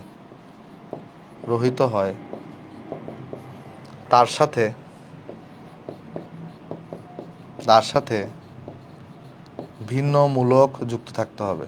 ভিন্ন মূলক যুক্ত থাকতে হবে। ভাই কিছুই বুঝি নাই, চলো বোঝাচ্ছি। একটা এক্সাম্পল দিয়ে আসো। ধরো আমি যদি এরকম নিই যে কার্বন আর কার্বন, এদের মধ্যে আমি ডাবল বন্ড নিলাম, নিছি, তাহলে এই দুইটার মধ্যে মুক্ত আবর্তনটা রহিত আছে। তাহলে এখানে যদি একটা হাত নাও, এখানে যদি একটা হাত নাও, এখানে একটা হাত দাও, এখানে একটা হাত দাও, খেয়াল করে দেখো, তুমি যদি এখানে একটা হাইড্রোজেন দিতা, এই জায়গায় যদি একটা হাইড্রোজেন দিতা, আর ধরো এই জায়গায় CH3 দিছো, এই জায়গায় ধরো হাইড্রোজেন দিছো, তাহলে খেয়াল করে দেখো তোমার এই যে মুক্ত আবর্তনে বাধা হচ্ছে কোন কোন কার্বনের? এই কার্বনটার মুক্ত আবর্তন বাধাপ্রাপ্ত না? তাহলে খেয়াল করো, এখানেও হাইড্রোজেন, দুইটা সেম মূলক, তো এদেরকে যদি ইন্টারচেঞ্জও করো তো তুমি তো সেম স্ট্রাকচারই পাচ্ছ, ডিফারেন্ট স্ট্রাকচার পাচ্ছ না। তাহলে এটাকে তুমি সিস সমানও বলতে পারবা বা ট্রান্স সমানও বলতে পারবা না, বলতে পারবা না। ঠিক আছে? মানে তোমার এখানে যদি কি হয়, যে সকল কার্বনের মুক্ত আবর্তন রহিত হবে তাদের মধ্যে যদি সেম মূলক থাকে, সেটা কিন্তু আমার কী হবে বলো তো? জ্যামিতিক সমানতা দেখাবে না। এই জন্য ভিন্ন মূলক যুক্ত থাকতে হবে। তাহলে আমরা বলবো ইহা জ্যামিতিক সমানতা দেখায় না। তাহলে আমরা বলবো তখন যে ইহা মানে অ্যালকিন হইলেই যে জ্যামিতিক সমানতা দেখাবে তা কিন্তু না, বা সাইক্লিক যৌগ হইলেই যে জ্যামিতিক সমানতা দেখাবে তা কিন্তু না। কাহিনী হচ্ছে মুক্ত আবর্তনে যে কার্বনগুলো রহিত মানে মুক্ত আবর্তন যাদের যে সকল কার্বনের রহিত হবে তাদের সাথে ভিন্ন মূলক যুক্ত থাকতে হবে। ইহা জ্যামিতিক সমানতা দেখায় না। কেমন? আশা করি সবাই জিনিসটা আমরা বুঝতে পারছি, কারো এখানে কোনো কনফিউশন নেই। এগুলো হইতেছে তোমার কি বলতো? এখানে এগুলো হইতেছে তোমার কাছে এখানে এক্সাম্পল। ওকে, আশা করি বোঝা গেছে, আশা করি বোঝা গেছে। ওকে, হ্যাঁ, চলো নেক্সটে চলে যাই। নেক্সট এখন আমরা কিছু এক্সাম্পল দিব তোমাকে, তোমরা আমাকে বলবা এখানে জিওমেট্রিক্যাল, জ্যামিতিক সমানতাকে আমরা কি বলে থাকি, ইংলিশে বলে থাকি জিওমেট্রিক্যাল আইসোমার, এটাকে আমরা বলে থাকি জিওমেট্রিক্যাল আইসোমার, আইসোমার, এটাকে আমরা সংক্ষেপে জি ডট আই দিয়ে লিখবো, জি ডট আই দিয়ে লিখবো। তো আমি কোশ্চেন করবো তোমাকে এখানে জ্যামিতিক সমানতা দেখাবে নাকি দেখাবে না। দেখো ফার্স্ট এক্সাম্পল, কার্বন আর কার্বন, এদের মধ্যে ডাবল বন্ড নিলাম, এদের মধ্যে ডাবল বন্ড নিলাম, নেওয়ার পরে আমি এখানে কি করলাম, এখানে একটা দিলাম, এখানে একটা দিলাম, এখানে একটা দিলাম, এখানে একটা দিলাম। ধরো এই জায়গায় দিলাম হাইড্রোজেন, এই জায়গায় দিলাম হাইড্রোজেন, এই জায়গায় দিলাম CH3, এই জায়গায় দিলাম CH3। বলো তো এটা কি জিওমেট্রিক্যাল আইসোমার দেখাবে? এটা জিওমেট্রিক্যাল আইসোমার দেখাবে? ইয়েস নাকি নো হবে? ইয়েস নাকি নো হবে? অ্যালকিনের ফ্রি রোটেশন সম্ভব না? অ্যালকিন তো ফ্রি রোটেশন সম্ভব না, অ্যালকিনে তো তোমার মুক্ত আবর্তন রহিত হয়। এটা কি জ্যামিতিক সমানতা হবে? না। কেন হবে না বলো তো? তুমি বলবা এটা দিয়েও কম্পেয়ার করতে পারো, এটা দিয়েও কম্পেয়ার করতে পারো, দেখো এই দুইটা ডিফারেন্ট হইতে হয় বা সেম, মানে এখানে কিন্তু সেম হয়ে গেছে, এই দুইটা এখানে কি হয়ে গেছে, তুমি চাইলে এখান দিয়েও দেখাতে পারো, কোনো সমস্যা নেই, এটা সেম হয়ে গেছে। আর সেম হয়ে যাওয়ার কারণে এটা জিওমেট্রিক্যাল আইসোমার দেখাবে না, নো। সেকেন্ড এক্সাম্পলে যাই, আসো সেকেন্ড এক্সাম্পলে যাই। সেকেন্ড এক্সাম্পল হচ্ছে, ধরো আমি সি, তারপর এখানে ধরো সি, এখানে ধরো আমি ডাবল বন্ড নিলাম, তারপর ধরা যাক আমি এখানে দিলাম একটা, এখানে দিলাম একটা, এখানে দিলাম একটা, এখানে দিলাম একটা। ওকে, আমি দিলাম এখানে Cl, এখানে দিলাম Cl, এই জায়গায় দিলাম H, এই জায়গায় দিলাম Br। বলো এটা কি জিওমেট্রিক্যাল আইসোমার দেখাবে? এটা কি জিওমেট্রিক্যাল আইসোমার দেখাবে? এটা কি জিওমেট্রিক্যাল আইসোমার দেখাবে না। কেন ভাই? এখন কেউ যদি বলে ভাই এর দুটো তো ডিফারেন্ট, হাইড্রোজেন আর ব্রোমিন, এই দুটো তো ডিফারেন্ট, তাহলে দেখাবে না কেন? দেখাবে না কারণ এই দুটো দেখো সেম হয়ে গেছে, দোনোটাকে ডিফারেন্ট হইতে হবে, মানে দুই কার্বনেই মূলকগুলো ডিফারেন্ট থাকতে হবে, এটা কিন্তু সেম হয়ে গেছে। এটা কি হয়ে গেছে এখানে, এটা এখানে দেখো সেম হয়ে গেছে, সেম হয়ে গেলে সেটা কি দেখাবে না? জিওমেট্রিক্যাল আইসোমার দেখাবে না। ক্লিয়ার? দেখো আশা করি ক্লিয়ার জিনিসটা। তো চলো আমরা নেক্সটে যাই, আসো।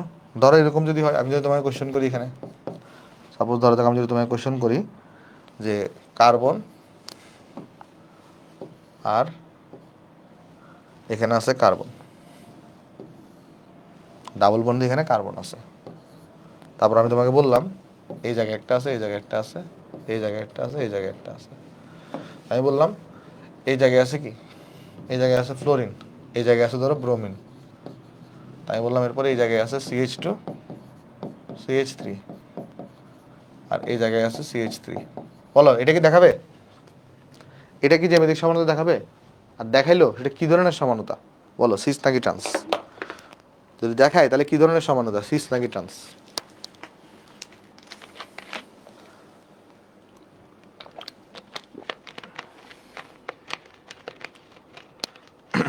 ওকে, সবাই ট্রান্স বলতেছো, তাহলে দেখি আনসার হয় কি হয়। সেকেন্ড, তাহলে চলো আমি চেক করে দিই। এখানে দেখো, এখানে তোমার এইটা এবং এটা ডিফারেন্ট, এটা এবং এটা ডিফারেন্ট, তাহলে অবশ্যই এটা জিওমেট্রিক্যাল আইসোমার দেখাবে, এটা ইয়েস, অবশ্যই এটা দেখাবে। এখন কোয়েশ্চন হচ্ছে যদি দেখায় তাহলে এটা সিস নাকি ট্রান্স হবে। খেয়াল করো এটা ফ্লোরিন আর এটা হচ্ছে ব্রোমিন, তো ব্রোমিনের এটা কিন্তু তুল্য, মানে পারমাণবিক ভরটা কিন্তু বেশি, এটা কিন্তু লো। আর অন্যদিকে CH3 আর এটার মধ্যে যদি কম্পেয়ার করি, তো CH3 বোঝাই যাচ্ছে এটা লো হবে, আর এটাটা একটু কী হবে বলো তো, এটা ভারী হবে বা এটা হাই হবে। তাহলে খেয়াল করে দেখো হাই হাইগুলো মানে তোমার এখানে বিপরীত অবস্থানে আছে, লো লোগুলো বিপরীত অবস্থানে আছে, তাহলে অবভিয়াসলি এটা কী হবে, ট্রান্স হবে। তাহলে আমাকে বলো তাহলে তোমার সিস ট্রান্স থেকে যতগুলো কোয়েশ্চন আসবে তুমি পারবা কিনা MCQতে, দেখো এগুলো MCQতে পারা যাবে কিনা। হ্যাঁ সবাই পারছো, সবাই পারছো, থ্যাংক ইউ, সবাই মনোযোগ দিচ্ছ ক্লাসে, থ্যাংক ইউ। ওকে, চলো আমরা নেক্সটে যাই, আসো। মুক্ত আবর্তন রহিত মানে মুক্ত আবর্তন বাধা পাচ্ছে, ঠিক আছে। এবার আমরা চলো আমি নেক্সট একটু এক্সাম্পল তোমাকে দেখাই, নেক্সট এক্সাম্পল চলো দেখাই, আসো।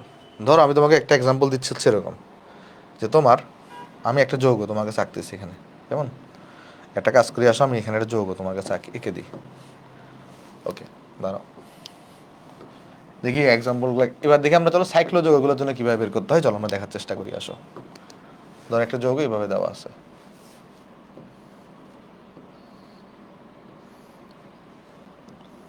ধর একটা যৌগ এভাবে দেওয়া আছে, ঠিক আছে? আচ্ছা, তারপর এখানে একটা ডাবল বন্ড আছে, খেয়াল করো এখানে একটা ডাবল বন্ড আছে, ধর একটা ডাবল বন্ড একটা, এখানে একটা ডাবল বন্ড আছে একটা, আর এর সাথে তোমার কাছে একটা কার্বন আছে এখানে, তারপরে তোমার কাছে এখানে ধর একটা হাইড্রোজেনকে দিছে, এই জায়গায় একটা NH2 কে দেওয়া হয়েছে, ঠিক আছে? আচ্ছা, তো বলতেছে এই স্ট্রাকচারটাই, এটা এটা কি যে জিওমেট্রিক্যাল আইসোমার হবে কি হবে না, এটা জিওমেট্রিক্যাল আইসোমার হবে কি হবে না সেটা চেক করতে বলছে তোমাকে। তো চেক করে দেখি, আসো খেয়াল করে দেখো, এখানে কিন্তু এখানে একটা কার্বন আছে, কিন্তু এখানে একটা কিন্তু কার্বন আছে। তো এই কার্বনের সাথে এখানে কি আছে, হাইড্রোজেন, এবং এখানে আছে NH2। তো এরা দুটো তো ডিফারেন্ট, এরা দুটো ডিফারেন্ট, তাহলে এই কার্বনের সাথে যেগুলো আছে তারা কিন্তু ডিফারেন্ট। এখন চেক করতে হবে এই কার্বনের সাথে যারা যারা আছে তারা ডিফারেন্ট কিনা। আচ্ছা, এই কার্বনটার অবস্থা কি, এখানে একটা হাইড্রোজেন থাকে, আসলে এই জায়গায় একটা হাইড্রোজেন থাকে, তাই না? এখানে কিছু এই হাইড্রোজেনগুলোকে আমরা বন্ড লাইন নোটেশনে দেখাই না, হাইড্রোজেনগুলোকে আমরা কি দেখাই না বলতো, বন্ড লাইন নোটেশনে দেখাই না। মুক্ত আবর্তন রহিত মানে কি, মুক্ত আবর্তন রহিত মানে মুক্ত আবর্তন বাধাপ্রাপ্ত হবে, মুক্ত আবর্তন সম্ভব না, ফ্রি রোটেশন সম্ভব না। প্রথম দিক থেকে একটু ক্লাসটা করে আসো। ওকে, দেখো তাহলে এই কার্বনের অবস্থা হচ্ছে এখানে, এখানে বাবা এই দুইটা এইচ থাকবে, এই কার্বনেও কি থাকবে বলো তো, দুইটা এখানে করে এইচ থাকবে। দেখো এখানে একটা হাইড্রোজেন থাকবে, এই জায়গায় তোমার কাছে একটা হাইড্রোজেন থাকবে। আর এই কার্বনের অবস্থা কি, এখানে একটা হাইড্রোজেন থাকবে, আসলে অ্যাকচুয়ালি এখানে একটা হাইড্রোজেন থাকবে, হাইড্রোজেনগুলোকে আমরা দেখাই না বন্ড লাইন নোটেশনে, যখন আমরা দেখাই হাইড্রোজেনগুলোকে আমরা দেখাই না। এখানে যদি দেখো এখানেও একটা হাইড্রোজেন থাকবে, এখানেও একটা হাইড্রোজেন থাকবে। তো তোমার কাজটা কি হবে, এরকম চাকরির যোগের বেলায় তুমি চেক করা দরকার কি, এই কার্বনটার সাথে যারা যুক্ত আছে তারা সেম নাকি ডিফারেন্ট। কি করবা, এই এখান থেকে একবার এভাবে রোটেশন করবা, এই জায়গায় আসবা, আরেকবার এখান থেকে এভাবে রোটেশন করে এই জায়গায় আসবা। দেখো তো আমি যদি উপর থেকে যদি রোটেশন করে যাই, তাহলে এই কার্বনের সাথে দেখা পাবো, এই কার্বনের সাথে দেখা পাবো, এই কার্বনের সাথে দেখা পাবো। তাহলে কার কার সাথে দেখা পাবো বলো তো, এটা কি হবে, এটা CH2, এর পরেরটাও CH2, এর পরেরটাও CH2, আর নিচেরটা কি হবে, এটাও CH2, এটাও CH2, এটাও CH2, তাহলে এখানেও CH2, এখানেও CH2, এখানেও CH2। তাহলে খেয়াল করে দেখো এই কার্বনের উপরেও সেম প্যাটার্ন, নিচেও সেম প্যাটার্ন, তাহলে দুটো সেম হয়ে গেছে না, দুটো সেম হয়ে গেছে না, দুটো সেম হয়ে যদি যায় তাহলে এটাকে আমরা কি জিওমেট্রিক্যাল আইসোমার দেখাবে। দেখো উপরে যে প্যাটার্নটা রিপিট হইছে, নিচেও সেম প্যাটার্ন রিপিট হইছে, দেখো তাহলে এটা কি জিওমেট্রিক্যাল আইসোমার হবে? অবভিয়াসলি এটার আনসার হচ্ছে জিওমেট্রিক্যাল আইসোমার হবে না, কারণ এটা সেম প্যাটার্ন রিপিট হইছে। দেখো বুঝছো কিনা। সিস্টান্স যৌগ হওয়ার জন্য একটা যৌগ হলেই হয় না, সিস্টান্স ও দুইটা ডিফারেন্ট ডিফারেন্ট যৌগ। ডিফারেন্ট ডিফারেন্ট যৌগ বলতে এদের জাস্ট ত্রিমাত্রিক বিন্যাসটা ভিন্ন, পাশাপাশি একই জিনিস থাকলে সিস। বুঝছি বাট ক্লিয়ার না, আরও আসতেছি, আরও এক্সাম্পল দেখাই তাহলে আরও ক্লিয়ার হবে। চলো আমি আরেকটা এক্সাম্পল দেখে আসো, ধরো তোমাকে আমি আরেকটা এক্সাম্পল দেখাচ্ছি। চলো এবার একটু ভেঙে দেখে আসো, এইভাবে একটু কষ্ট কর বোঝাটা তোমাদের জন্য। চলো একটু ভেঙে ভেঙে দেখাই। ধরো একটা কার্বন দিলাম, কার্বন নেওয়ার পরে ধরো তুমি এখানে ডাবল বন্ড নিলে একটা,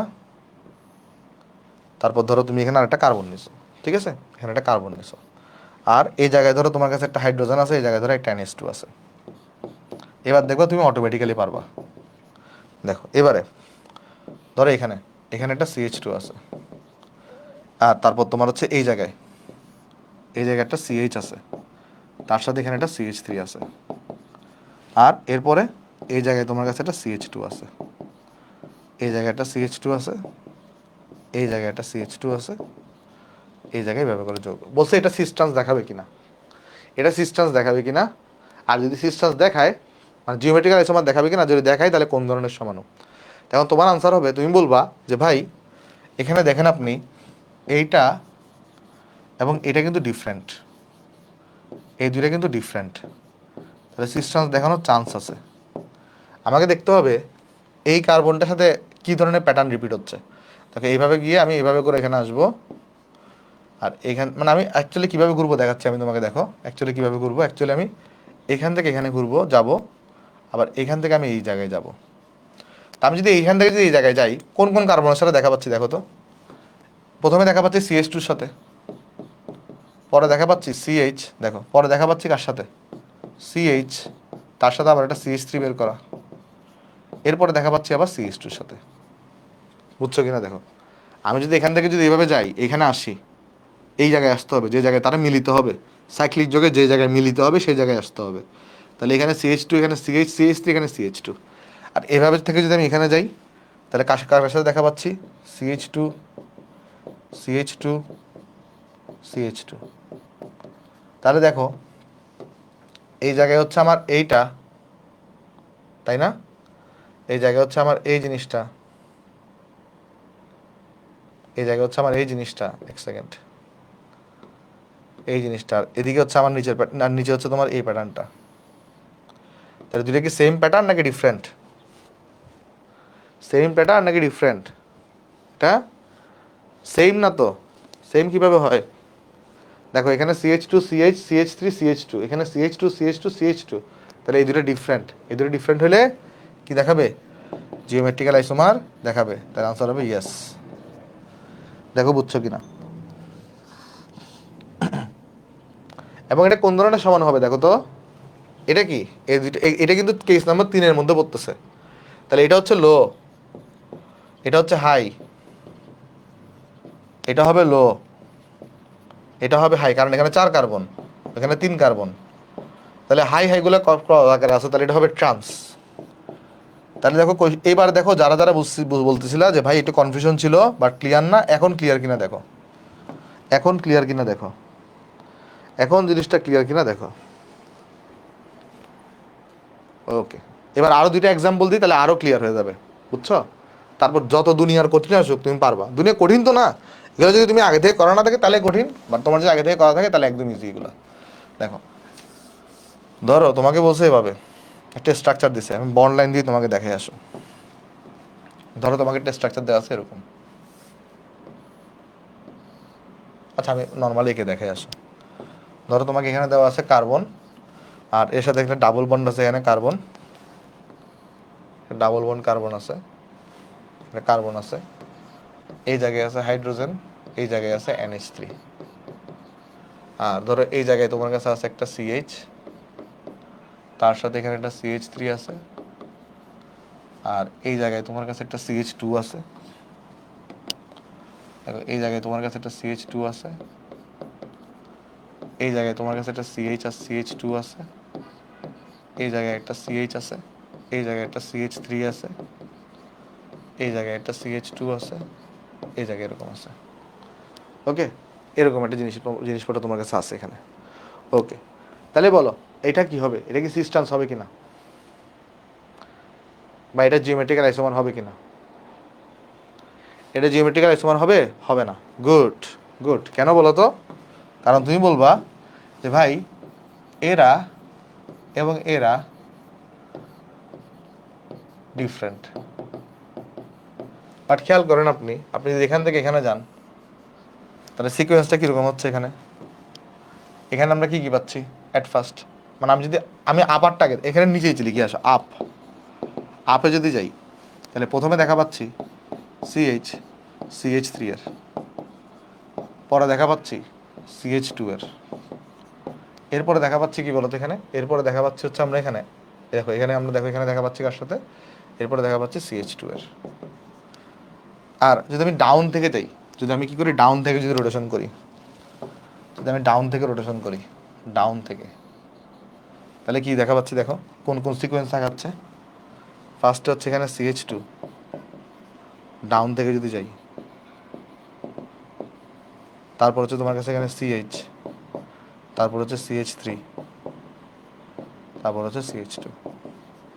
এবার আমার বলো যে ভাই এই সিকোয়েন্স এবং এই সিকোয়েন্স সেম কিনা?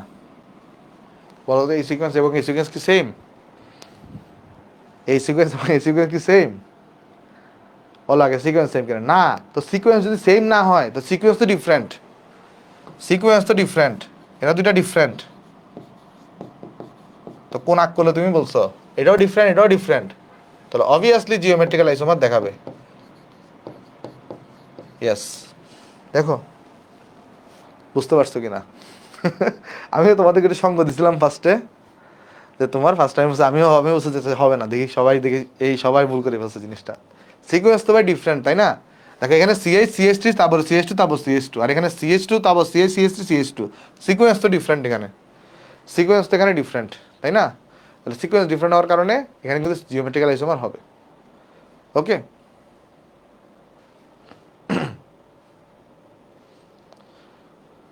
ওকে, দেখো জিনিসটা বুঝতে পারতেছো কিনা।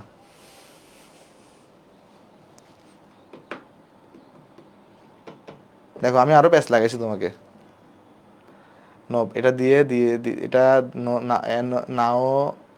হ্যাঁ, এখন আবার ধোকা দিব, দেখো।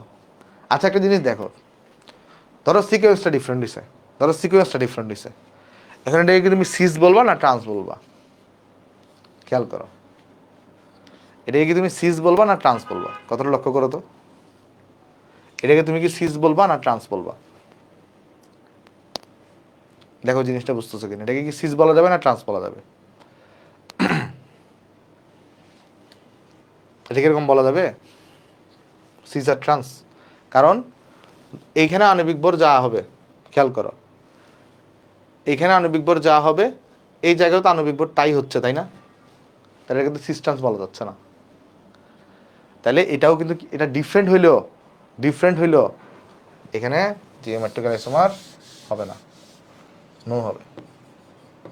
প্রথমে যারা বলছিল তারাই কারেক্ট, কারণ এটা না সিস না ট্রান্স। বুঝছো? দেখো জিনিসটা বুঝতে পারছো কিনা, বুঝা গেছে জিনিসটা? না বুঝলে আমাকে বলতে পারো, এটা কিন্তু সিকোয়েন্স ডিফারেন্ট, ঠিক আছে, বাট এখানে তো না এটা সিজ হচ্ছে না এটা ট্রান্স হচ্ছে। আরেকবার রিক্যাপ করবো। আচ্ছা রিক্যাপ করতেছি, দেখো মানে আমি যদি এর থেকে ঘুরি তাহলে পাচ্ছি CH three CH CH three CH two CH two, আর এর থেকে যদি ঘুরি তাহলে সিএইচ টু, তারপরে CH CH three CH two. তো নর্মালি সিকোয়েন্সটা ডিফারেন্ট হচ্ছে, মানে আগে পরে হয়েছে, বাট আগে পরে হইলেও দেখো আণবিক ভর কিন্তু সেম। আণবিক ভর সেম হওয়ার কারণে না আমি সিজ বলতে পারতেছি না আমি ট্রান্স বলতে পারতেছি, ঠিক আছে? ওকে, চলো আমরা নেক্সটে যাই। আসো, এটা তো বুঝতে পারছি আমরা, তাই না? তাহলে আমাদের এটা ক্লিয়ার। আসো আমাদের এখানে নেক্সটে যাই। আসো নেক্সট আরেকটা উদাহরণ দিয়ে আসো। ধরো এখানে কার্বন, এখানে ডাবল বন্ড দিচ্ছে একটা লাস্ট এক্সাম্পল, এরপর আমরা অন্য টপিকে চলে যাব। এখানে ধরো আরেকটা ডাবল বন্ড দিয়ে কার্বন দিচ্ছি আমরা এখানে। তারপর ধরা যাক এখানে হাইড্রোজেন দিলাম আগের মতো, আর এখানে ধরা যাক NH2 দিলাম। আর এই জায়গায় ধরো আমি একটা কার্বনকে দিছি CH2, এই জায়গায় ধরো একটা কার্বনকে দিছি CH2, আর এই জায়গায় ধরো একটা কার্বনকে দিছি CH, এই জায়গায় ধরো একটা CH3 আছে, এই জায়গায় ধরো আমার কাছে একটা কি আছে, এই যে CH2 আছে একটা। ওকে, ওকে, তারপরে তোমার এখানে ধরো একটা CH আছে, এখানে ধরো একটা CH3 আছে, আর এখানে আছে এরকম। ওকে, কি বলছো? আচ্ছা এক কাজ করি, এটাকে ইয়া দিয়ে আসো, এক সেকেন্ড, CH2 দিয়ে আসো এটাকে। ওকে, বলো এবারে এটা কি জিওমেট্রিক্যাল আইসোমার হবে কি হবে না? জিওমেট্রিক্যাল আইসোমার হবে নাকি হবে না? হবে বলতেছ না, বলতেছ গুড। চলো দেখি কেন। কারণ তুমি যদি আপ থেকে রোটেশন করো, দেখো তুমি যদি আপ থেকে রোটেশন করে এই জায়গায় আসো তাহলে কি হবে দেখো, সেক্ষেত্রে আপ থেকে রোটেশন করলে এই জায়গায় হবে ফার্স্টে তুমি CH2 দেখা পাবা, পরে তুমি আবার CH2 দেখা পাবা, পরে তুমি CH3 দেখা পাবা। আর ডাউন থেকে রোটেশন করলে তুমি দেখা পাবা CH2, তারপর দেখা পাবা CH2, তারপর দেখা পাবা CH3। দুটো তো সেম হয়ে গেল, তাই না? দুটো সেম হয়ে গেলে এটা কি হবে না, সেম হয়ে গেলে এটা জিওমেট্রিক্যাল আইসোমার দেখাবে না, নো হবে আনসার। তাহলে আমাকে বলো একটু করে, এইবার তোমার যাই ধরনের জিনিসপত্র আসুক না কেন তুমি পারবা না এখানে এগুলো কি পারবা? দেখো তো জিনিসটা বুঝতে পারছো কিনা, এগুলো কি পারবা? ওকে, এইবার তাহলে চলো আমি একটু নেক্সটে যাই। আসো এবার আমি চাকরির যোগ্য দেখে, পিওর চাকরির যোগ্য দেখে আসো, পিওর চাকরির যোগ্য। পিওর চাকরির যোগের জন্য আমি তোমাকে নিয়মটা শিখিয়ে দিই। দেখো ধরো তোমাকে একটা এক্সাম্পল দিছে এরকম, তোমাকে একটা পিওর চাকরির যোগ্য দেওয়া আছে এরকম। তারপরে তোমাকে এখানে বলছে এই জায়গায় আমার একটা CH3 আছে, এই জায়গায় আমার কাছে একটা CH3 আছে, এটা সিস্টেন্স হবে কিনা, এটা সিস্টেন্স হবে কিনা? তোমার আনসার হচ্ছে হবে। কেন? কারণ এখানে কিন্তু বাই ডিফল্ট একটা হাইড্রোজেন আছে, এখানে বাই ডিফল্ট একটা হাইড্রোজেন আছে। চাকরির যোগের জন্য না একটা নিয়ম আছে অ্যালকেনের চাকরির যোগের জন্য। সেটা কি নিয়ম? নিয়মটা হচ্ছে এখানে হাইড্রোজেনকে আমরা বলি ছোট মূলক। আমরা ছোট মূলক কাকে বলি? আমরা ছোট মূলক বলতে বুঝি হচ্ছে হাইড্রোজেনকে ছোট মূলক, এটা বলবো হচ্ছে আমরা হাইড্রোজেনকে। আর বড় মূলক হচ্ছে কারা? হাইড্রোজেন বাদে অন্যরা। বড় মূলক কারা? বড় মূলক হচ্ছে হাইড্রোজেন বাদে অন্যরা, হাইড্রোজেন বাদে অন্যরা। ঠিক আছে? আচ্ছা, এখন দেখো নিয়মটা হচ্ছে বড় মূলকগুলো যদি চাকরি অ্যালকেনের চাকরির যোগে ডিফারেন্ট কার্বনে যুক্ত থাকে কি হয়? নোট লিখে দিয়ে আসো, একটা তোমাকে নোট লিখে দিয়ে আসো। নোট হচ্ছে বড় মূলক যদি মূলকদ্বয় যদি ডিফারেন্ট কার্বনে যুক্ত থাকে, ডিফারেন্ট কার্বনে যুক্ত থাকে, তবে ইহা জিওমেট্রিক্যাল আইসোমারিজম দেখাবে। যেমন দেখো এই ক্ষেত্রে আমার যে CH3 আছে, এই ক্ষেত্রে আমার যে CH3 আছে এবং এই CH3টা আছে, দেখো দুটো ডিফারেন্ট বড় মূলক, এইটা একটা এই কার্বনে যুক্ত, একটা এই কার্বনে যুক্ত, দুটো ডিফারেন্ট কার্বনে যুক্ত। তাই এটা কি দেখাবে? এটা জিওমেট্রিক্যাল আইসোমারিজম ইয়েস করবে বা দেখাবে। বুঝছো? এটা জিওমেট্রিক্যাল আইসোমারিজম দেখাবে। ক্লিয়ার? আচ্ছা দেখো, আশা করি জিনিসটা বোঝা গেছে। হ্যাঁ, তারপরে যদি আমি আরেকটা এক্সাম্পল দিই তোমাকে, দেখো ধরো আমি যদি তোমাকে এক্সাম্পল হিসেবে দিই এখানে এরকম, এখানে ধরা যাক আমি যদি একটা এক্সাম্পল এখানে আঁকি, আসো তোমার ধরো জিনিসটা এরকম আছে, এক সেকেন্ড, ওকে এরকম দিলাম, তারপরে এরকম দিলাম, আর ধরা যাক আমি এখানে এরকম দিছি। ওকে আচ্ছা, তারপর আমি তোমাকে বললাম যে এই স্ট্রাকচারটাকে চলো একটু কপি করি, এটাকে চলো একটু কপি করি এখানে আমরা, হ্যাঁ এখানে আনি আসো। ওকে, দুইটা এক্সাম্পল তোমাকে দিয়ে আসো। ধরো আমি তোমাকে যদি বলি যে এই জায়গায় একটা CH3 আছে, এই জায়গায় একটা CH3 আছে, বলো এটা জিওমেট্রিক্যাল আইসোমার হবে কিনা? এটা জিওমেট্রিক্যাল আইসোমার হবে কিনা বলতে পারবা? এটা জিওমেট্রিক্যাল আইসোমার হবে কিনা? হবে। গুড। কেন বলো তো?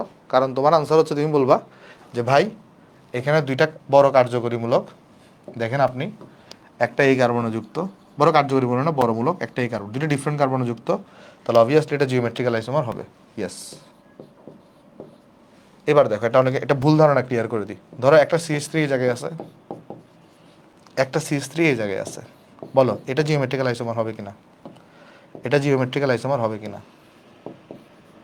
এটা কি জিওমেট্রিক্যাল আইসোমার হবে? বলো এটা জিওমেট্রিক্যাল আইসোমার হবে? রুলসটা কি? রুলসটা হচ্ছে বড় মূলক যদি ডিফারেন্ট কার্বনে থাকে তাইলেই জিওমেট্রিক্যাল আইসোমার হবে। তো যদি ডিফারেন্ট কার্বনে যুক্ত তাহলে অবভিয়াসলি হবে। পাশাপাশি আসে নাকি নাই দেখার দরকার নাই, পাশাপাশি আসে নাকি নাই দেখার দরকার নাই, যদি ডিফারেন্ট মূলকে থাকে তাহলে অবশ্যই জিওমেট্রিক্যাল আইসোমার হবে। ক্লিয়ার? দেখো জিনিসটা বুঝতে পারছো কিনা। ওকে, হ্যাঁ কোনটা হবে এটা চেক করতে হবে, কেমন ওটা চেক করতে হবে তোমার। চেক করার দরকার নেই, এখান থেকে চেক করা আসে না, চেক করা যেগুলো সেগুলো আমি দেখাই দিচ্ছি, এগুলো এগুলো এগুলো এগুলো থেকে চেক করা আসে, এটা যা জিজ্ঞেস করে হয় কি হয় না। চলো নেক্সটে যাই আসো, নেক্সটে যাই আসো। নেক্সট আমি আরও দুটো এক্সাম্পল তোমাকে দেখাই, দেখি বলো এটা জিওমেট্রিক্যাল আইসোমার হবে কিনা। কোনটা দেখাচ্ছি, ধরো আমি এভাবে আঁকছি একটা, তারপরে তোমার ধরো থেকে এখানে লিখলাম একটা,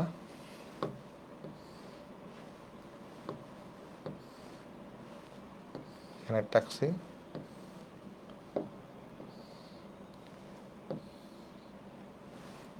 তারপর এই জায়গায় একটা CH3 দিছি, এই জায়গায় একটা CH3 দিছি। বলো জিওমেট্রিক্যাল আইসোমার হবে নাকি হবে না? জিওমেট্রিক্যাল আইসোমার হবে নাকি হবে না?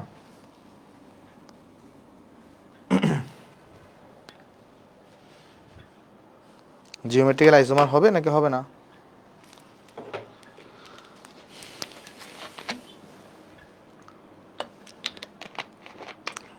দেখো, এগুলোকে তোমরা ভুল করে ফেলবা। এটার আনসার হচ্ছে না, এটার আনসার হচ্ছে নো। কেন নো? কারণ কোন ধরনের চাকরির যোগের জিওমেট্রিক্যাল আইসোমার হয়? কোন ধরনের চাকরির যোগের? অ্যালকেনের। এখানে তবে ডাবল বন্ড আছে। ডাবল বন্ড থাকলে কখনো এটি কি হবে? জিওমেট্রিক্যাল আইসোমার হবে চাকরির যোগে? দেখো বুঝতে পারছো কিনা? ডাবল বন্ড থাকলে কখনো হবে বলো? ডাবল বন্ড থাকলে তো হবে না। তাহলে এটা জিওমেট্রিক্যাল আইসোমার হবে না। কেন? ব্যাখ্যাটা তুমি এখানে মনে রাখতে পারো, এখানে ডাবল বন্ড আছে, এখানে ডাবল বন্ড আছে। আশা করি জিনিসটা এখানে ক্লিয়ার। এখানে ডাবল বন্ড আছে, বুঝছো? আচ্ছা চলো নেক্সট যোগে যাই। আসো, এগুলো অনেক মজার জিনিস, আমি আশা করতেছি তোমরা সবাই বুঝতে পারতেছো এগুলা। ওকে, দেখো, ধরো আমি তোমাদের বললাম যে আমার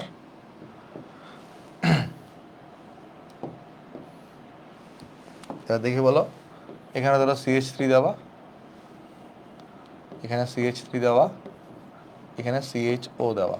বলো এটা জিওমেট্রিক্যাল আইসোমার হবে কি হবে না? এটা জিওমেট্রিক্যাল আইসোমার হবে কি হবে না?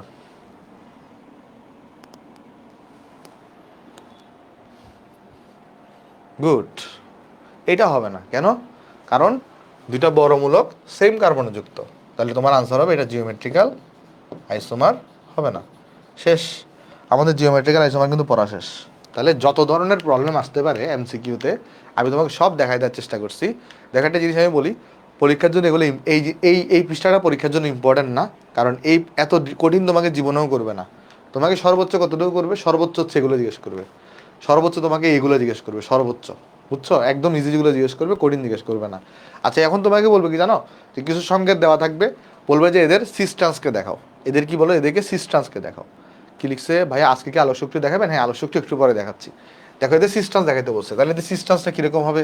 দেখো তুমি তখন বলবে এদের সিস সমানটা কীরকম হবে। এখানে দেখো কার্বন আর কার্বনের মধ্যে ডাবল বন্ড, আর ট্রান্স কোনটা হবে? দেখো তোমার কার্বন আর কার্বনের মধ্যে ডাবল বন্ড দাও, কার্বন আর কার্বনের মধ্যে ডাবল বন্ড দাও, তারা ডাবল বন্ড দিছি। তারপরে এগুলো কী করে এখানে এইভাবে তুমি এই দেখো হাইড্রোজেন হাইড্রোজেন এটাকে তুমি ফিক্স রাখো, হাইড্রোজেন এবং CH3কে ফিক্স রাখো, আর এটাকে চেঞ্জ করে দাও একটু করে, CH3কে উপরে নিয়ে যাও, হাইড্রোজেনকে এখানে দেখাই দাও। ঠিক আছে, এটা কী হবে? এটা ট্রান্স হবে, এটা ট্রান্স হবে। দেখো জিনিসটা বুঝতে পারছো কিনা? ক্লিয়ার? আশা করি ক্লিয়ার।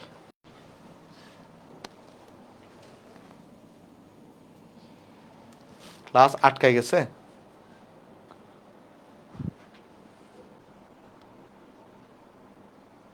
ক্লাস কি আটকাই গেছে? একজন বলছে ক্লাস আটকাই গেছে।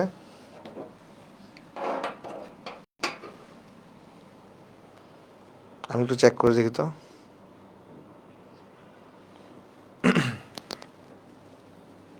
এখন ঠিক আছে? আচ্ছা আচ্ছা, ওকে ওকে ওকে, দাঁড়াও।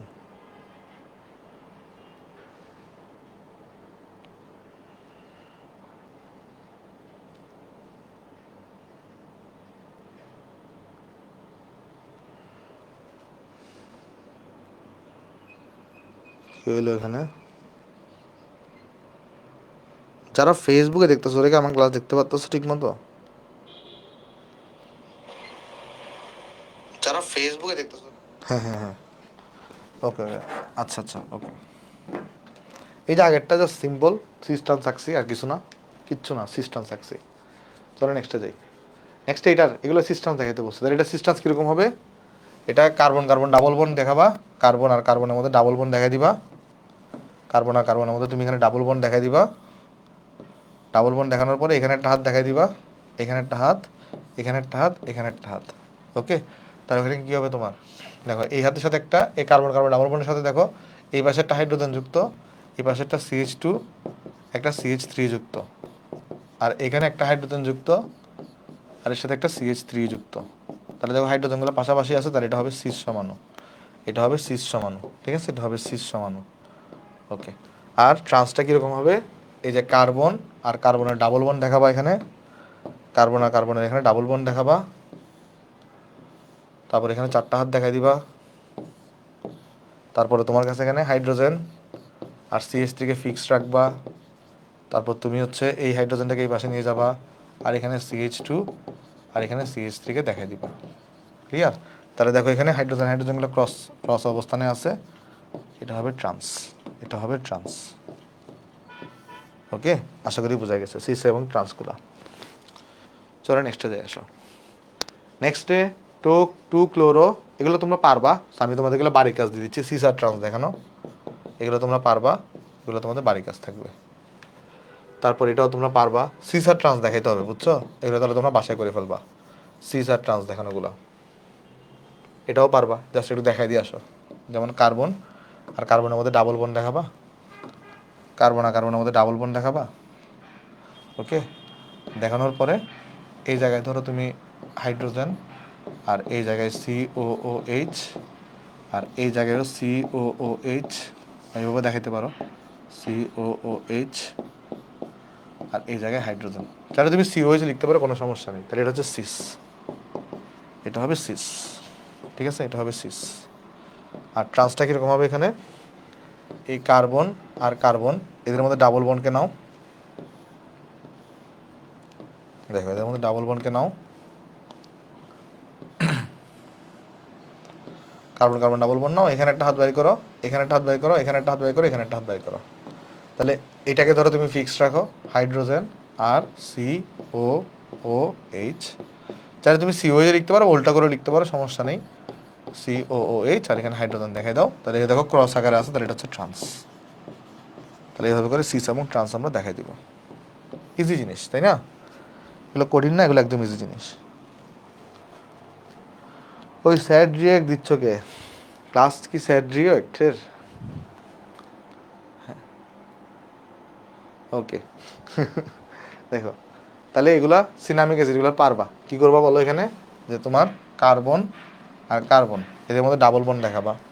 অ্যাট ফার্স্ট তোমার কাজও ব্যাগে ডাবল বন্ড দেখানো, পরে কাজ কী হবে, এখানে 2টা হাত, এখানে 2টা হাত, এখানে 2টা হাত, এখানে 2টা হাত।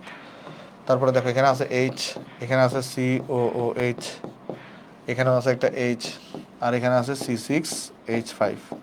তা আমি তোমাকে সিসটা দেখাই দিছি, ট্রান্স তুমি নিজে বাসায় বাড়ি কাজ করবা। যেমন আমি তোমাকে সিস দেখাই দিছি, ট্রান্স তাহলে তুমি বাসায় করবে। তাহলে ট্রান্স স্ট্রাকচারটা আঁকবা, এটা বাড়ি কাজ থাকবে তোমার, ট্রান্স তো আঁকতেই পারবা। চলো নেক্সটে যাই। নেক্সট এটাও পারবা, সাইক্লোপ্রোপেন। আচ্ছা 1,2, এটা 1,2 হবে, এটা হবে 1,2, এটা কমা হবে, কেমন, এটা হবে কমা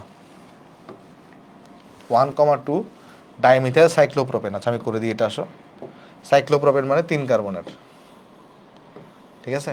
তো এখানে 1,2 ডাইমিথাইল, এর মানে কি, 1 নাম্বারে ধর একটা কি আছে, 1 নাম্বারে তোমার কাছে এখানে CH3 আছে, মিথাইল মানে কি CH3 না, এখানে একটা CH3 আছে, ধর 2 নাম্বারে একটা CH3 আছে, তাহলে এখানে একটা হাইড্রোজেন থাকবে, এখানে একটা হাইড্রোজেন থাকবে, তাহলে এটা হচ্ছে সিস, কারণ এটা পাশাপাশি আছে। এটা হচ্ছে কি, এটা হচ্ছে সিস। আর ট্রান্সটা কীরকম হবে, দেখো ট্রান্সের ক্ষেত্রে তুমি একটাকে তুমি ফিক্সড রাখো, একটাকে তুমি ফিক্সড রাখো, ধরো CH3টাকে তুমি ফিক্সড রাখলা, আর হাইড্রোজেনকে তুমি এখানে দেখাই দিলা, হাইড্রোজেনটাকে তুমি এখানে দেখাই দিলা, আর এইটার একটু ব্যতিক্রম করো, এখানে তুমি হাইড্রোজেনটাকে নিয়ে আসো, আর CH3কে তুমি এই পাশে দেখাই দাও, শেষ। তাহলে এটা হবে ট্রান্স, কারণ এটা দেখো বিপরীত অবস্থানে আছে, এটা হবে ট্রান্স, আর এটা হবে সিস। তাহলে দেখো এটা সিস আর ট্রান্স বুঝতে পারছো কিনা?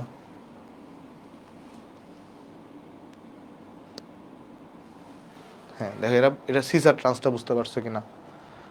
আজকে ব্রেক দিব না, কারণ আজকে তো নামাজ আছে একটু পরে, তো আমি ছেড়ে দিব, একটা 11:45 দিকে ছেড়ে দিব, ঠিক আছে। আচ্ছা আশা করি বোঝা গেছে, চলো নেক্সটে যাই।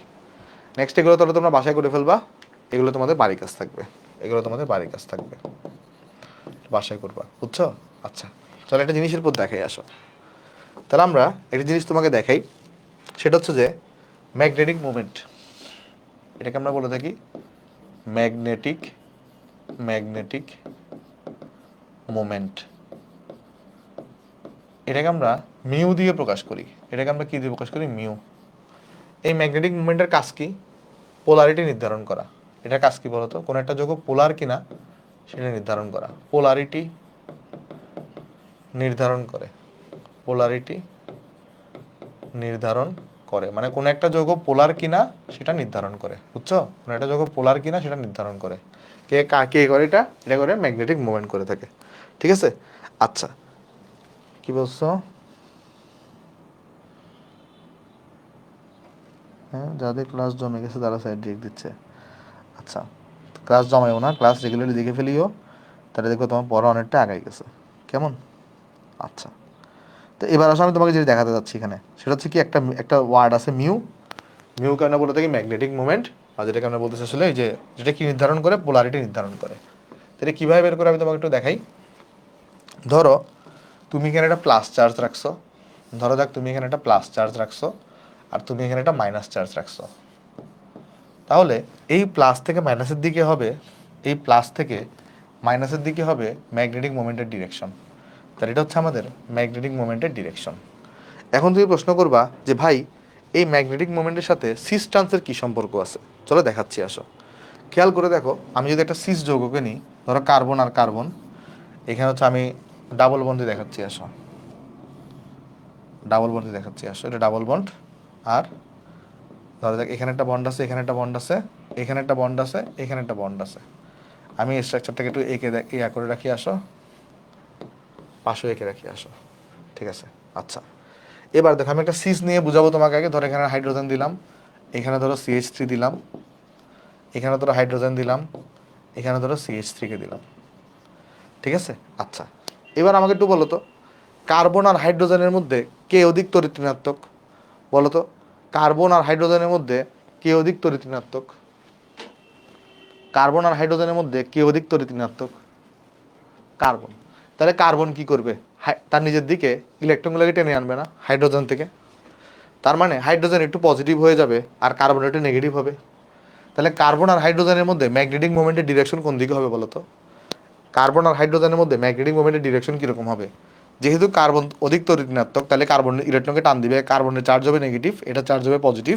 তাই এদের মধ্যে যে তোমার ম্যাগনেটিক মোমেন্ট, যেটাকে আমরা μ1 বলতে পারি, সেটা ডিরেকশন হবে হাইড্রোজেন থেকে কার্বনের দিকে। ম্যাগনেটিক মোমেন্টের ডিরেকশন সবাই বুঝতে পারছো কিনা? ম্যাগনেটিক মোমেন্টের ডিরেকশন সবাই বুঝতে পারছো কিনা? ম্যাগনেটিক মোমেন্টের ডিরেকশন, কারণ কার্বন যেহেতু অধিক তড়িৎ ঋণাত্মক, তাই কার্বন ইলেকট্রনকে নিজের দিকে টেনে নিয়ে আসবে। তাহলে কার্বন হবে নেগেটিভ চার্জে চার্জিত আর হাইড্রোজেন হবে পজিটিভ চার্জে চার্জিত। তাই ডিরেকশন হবে μ1-এর পজিটিভ থেকে নেগেটিভ দিকে, অর্থাৎ হাইড্রোজেন থেকে কার্বনের দিকে। তাহলে এখানেও কিন্তু μ1-এর ডিরেকশন কীরকম হবে? এরকম হবে। এখানেও সেমভাবে যদি আমি কি করি, ট্রান্সটা আঁকতে চাই, ট্রান্সে কীরকম হবে? হাইড্রোজেন এখানে, হাইড্রোজেন এখানে, CH3 এখানে, CH3 এখানে। তাহলে এখানেও কিন্তু μ1-এর ডিরেকশন হবে এদিকে, এটার μ1-এর ডিরেকশন হবে এদিক দিয়ে। ঠিক আছে? আচ্ছা, এবার আমাকে বলো, আমরা একটা তোমাকে লাইন মনে আসছে কিনা, অ্যালকাইল মূলক ইলেকট্রন দাতা নাকি ইলেকট্রন গ্রহীতা? অ্যালকাইল মূলক ইলেকট্রন দাতা নাকি ইলেকট্রন গ্রহীতা? কি শিখাইছিলাম তোমাদেরকে? অ্যালকাইল মূলক ইলেকট্রন দাতা হিসেবে কাজ করে। অ্যালকাইল মূলক কী হিসেবে কাজ করে? ইলেকট্রন দাতা হিসেবে কাজ করে। তো অ্যালকাইল মূলক যদি ইলেকট্রন দাতা হিসেবে কাজ করে, তাহলে সেই ইলেকট্রন দিয়ে দিবে। আর যে ইলেকট্রন দিয়ে দেয় সে কি পজিটিভ চার্জে চার্জিত হয় নাকি নেগেটিভ চার্জে চার্জিত হয়? যে ইলেকট্রন দিয়ে দেয়, যে ইলেকট্রন দিয়ে দেয় সে কি পজিটিভ চার্জে চার্জিত হয় নাকি নেগেটিভ চার্জে? পজিটিভ চার্জে, কারণ সে ইলেকট্রন হারাই ফেলছে। তাহলে এ হচ্ছে পজিটিভ চার্জ আর এই ইলেকট্রন পাইছে, তাহলে এ নেগেটিভ চার্জ। তাহলে এদের মধ্যে ম্যাগনেটিক মোমেন্টের ডিরেকশন কোন দিকে হবে? পজিটিভ থেকে নেগেটিভ দিকে। তাহলে μ2 এর ডিরেকশন হবে CH3 থেকে C এর দিকে। তাহলে μ2 এর ডিরেকশন হবে CH3 থেকে C এর দিকে। দেখো বুঝছো কিনা? ক্লিয়ার? কবে বলছে ভাইয়া? ওই যে একদম শুরুর দিকে বলছিলাম, একদম শুরুর দিকে বলছিলাম। এটা নিয়ে আমরা আলোচনা করবো নেক্সট ক্লাসে আবার, এই যে ইলেকট্রন দাতা এটাকে নিয়ে। আচ্ছা, এখানে তাহলে কীরকম হবে? CH3 এখান থেকে ডিরেকশন হবে, তাহলে μ2 এদিকে হবে আর μ2 হবে এদিক দিয়ে। আচ্ছা, এবার একটা কাজ করি, আসো আমরা এই পুরা জিনিসটাকে, কোন জিনিসটাকে? এই জিনিসটাকে আমরা একটা বিন্দু হিসেবে বিবেচনা করি। আমরা এখানে একটা কী হিসেবে বিবেচনা করি? বিন্দু বা পয়েন্ট হিসেবে বিবেচনা করি।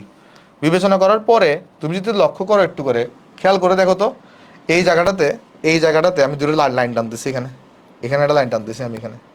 খেয়াল করে দেখো, আমার এদিক দিয়ে কিন্তু μ1 আসতেছে, এদিক দিয়েও কিন্তু μ1 আসতেছে। আর খেয়াল করে দেখো, এদিক দিয়ে কিন্তু μ2 আসতেছে, এদিক দিয়ে কিন্তু μ2 আসতেছে, তাই না? দেখো জিনিসটা, এটা বুঝতেছো কিনা? তাহলে খেয়াল করে দেখো, μ1 আর μ2 কিন্তু সমান না, আবার এই μ1 আর μ2 কিন্তু সমান না। তাহলে এরা একে অপরকে একদম এক্স্যাক্টলি জিরো করে দিতে পারবে না। তাহলে এখানে কিন্তু এখানে যদি আমি মিউ ন্যাট বের করতাম, সেই মিউ ন্যাটটা কিন্তু নট ইকুয়াল টু জিরো হইতো। মিউ ন্যাট কিন্তু কি হইতো? নট ইকুয়াল টু জিরো হইতো এই ক্ষেত্রে। কেন বলো তো? কারণ এরা কিন্তু সমান না, তাহলে এরা একে অপরকে একদম জিরো করে দিতে পারবে না, এও একে অপরকে একদম জিরো করে দিতে পারবে না, কিছু পরিমাণ কিন্তু অবশিষ্ট থাকবে। তাহলে মিউ নটের ভ্যালুটা কিন্তু নট ইকুয়াল টু জিরো।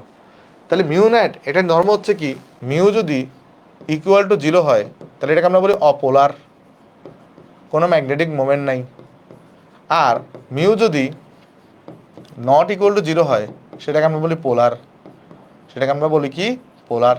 তাহলে এই সিস যৌগগুলো কীরকম? এটা তো সিস যৌগ ছিল, সিস, এই যৌগটা কী ছিল? এই যৌগটা ছিল সিস। তাহলে সিস যৌগগুলো কি পোলার নাকি অপোলার? তোমার আনসার হবে সিস যৌগগুলো হচ্ছে পোলার। তোমার আনসার হবে সিস যৌগগুলো হচ্ছে পোলার হয়ে থাকে। দেখো বুঝছো কিনা? সিস যৌগগুলো পোলার হয়ে থাকে। ক্লিয়ার?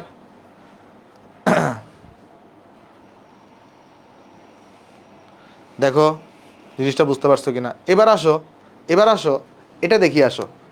যদি আমি এটাকে একটা বক্স হিসেবে চিন্তা করতাম বা বিন্দু হিসেবে চিন্তা করতাম, তাহলে কি হতো? ধর আমি এটা বিন্দু হিসেবে চিন্তা করলে আমি রেখা পাইতাম এরকম, এটা একটা রেখা, তারপর এটা একটা রেখা পাইতাম, তাই না? তারপর দেখো, তাহলে এটা হচ্ছে ইন্টারসেক্ট পয়েন্ট। এখানে দেখো, এখানে μ1 এদিকে, μ1 এদিক দিয়ে, আর μ1টা এদিক দিয়ে, তাহলে এখানেও μ1 এদিক দিয়ে, তারপর এখানে μ2, μ2, μ2 এদিকে, এদিকে μ2 এদিকে। ক্লিয়ার কিনা দেখো? তাহলে এবার আমাকে বলো তো, এই μ1 আর μ1 একে অপরকে ক্যান্সেল আউট করবে, এই μ2 আর μ2 একে অপরকে ক্যান্সেল আউট করবে। তাহলে যদি ক্যান্সেল আউট করে তাহলে এখানে মিউ নেটের ভ্যালু কত? এই জায়গায় মিউ নেট এটা কত আসবে? এটা আসবে জিরো। তাই যদি জিরো হয়, তাই যদি জিরো হয় তাহলে এটাকে আমরা পোলার নাকি অপোলার বলি? এটাকে আমরা বলি অপোলার বা নন অ্যাপোলারও বলা হয় এটাকে, বা নন পোলারও বলা হয়। অ্যাপোলারও বলা হয় বা এটাকে আমরা নন পোলারও বলে থাকি। তাহলে এমসিকিউর জন্য খুবই গুরুত্বপূর্ণ, সিস যৌগগুলো কি পোলার নাকি অপোলার, ট্রান্স যৌগগুলো কি পোলার নাকি অপোলার। তাহলে ট্রান্স হচ্ছে তোমার অপোলার আর সিস হচ্ছে তোমার পোলার। তাহলে এটা মুখস্থ রাখবা। আমি তোমাকে ব্যাখ্যা সহ এখানে বলে দিলাম কেন অপোলার কেন নন পোলার হয়েছে। দেখো ট্রান্সের বেলায়ও কিন্তু কী হতে পারে বলতো? সামান্য পোলারিটি থাকতে পারে। সেটা কখন বলতো? যদি এই দুইটা ডিফারেন্ট হয়। ধরো এখানে আছে CH3 CH2 বা CH2 CH3, এখানে ধরো CH3 আছে, তখন সামান্য পোলারিটি হবে যেটা নিয়ার অ্যাবাউট জিরোর কাছাকাছি। সো এটা নিয়ে টেনশন নেওয়ার দরকার নেই। তুমি এভাবে এমনি মনে রাখবা, সিস সবসময় পোলার হবে, ট্রান্স সবসময় অপোলার হবে। তবে কিছু কিছু ক্ষেত্রে ট্রান্সের সামান্য পোলারিটি দেখায়, সামান্য, একদম নেগলিজিবল জিনিসটা। ওকে, চলো নেক্সটে যাই। নেক্সটে এখানে তোমাকে বৈশিষ্ট্য দেওয়া আছে যে তোমার একটা জিনিস ভালো করে লক্ষ্য করে আসো, খুব মনোযোগ দিয়ে লক্ষ্য করে আসো। আমরা দুইটা জিনিসের উপরে একটা ফোকাস করবো, দুইটা জিনিসের উপরে। কি জিনিসের উপরে? দেখো, একটা হচ্ছে গণনাঙ্ক। তো সিসের গণনাঙ্ক কিন্তু কম, সিসের গণনাঙ্ক হচ্ছে কম, বা ট্রান্সের গণনাঙ্ক হচ্ছে বেশি। তুমি জানো এটা কিন্তু উল্টা হওয়া দরকার ছিল, এটা কিন্তু উল্টা হওয়া দরকার ছিল, এটা কিন্তু উল্টা হওয়া দরকার ছিল। কেন? কারণ সিস হচ্ছে পোলার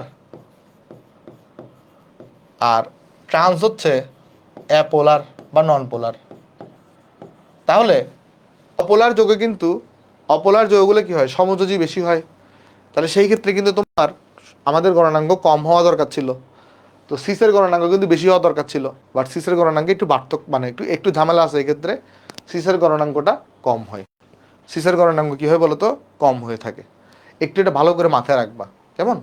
আচ্ছা, সিসের গণনাঙ্ক কী হয়? সিসের গণনাঙ্ক কম হয় কারণ এটা গণনাঙ্ক মানে কি? যেই তাপমাত্রায় গলা স্টার্ট করে সেটা হচ্ছে গণনাঙ্ক। তো গণনাঙ্কের কাছাকাছি যখন যাওয়া হয় সিসের ক্ষেত্রে পোলারিটি নষ্ট হয়ে যায়। একটা বেশ জটিল কারণ আছে, এখন এই মতো জানার দরকার নেই। এমসিকিউর জন্য মনে রাখবা, সিস গণনাঙ্ক একটু ডিফারেন্স দেখায়, মানে যদিও কি হওয়া উচিত, সিসের গণনাঙ্ক বেশি, ট্রান্সের গণনাঙ্ক কম হওয়া উচিত।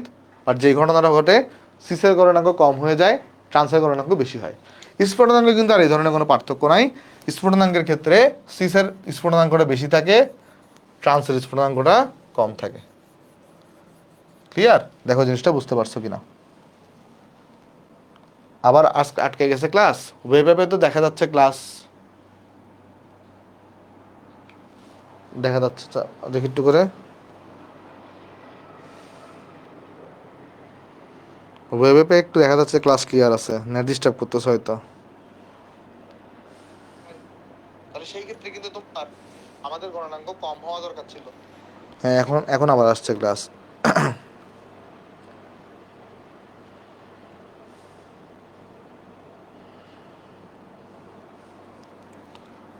ওকে,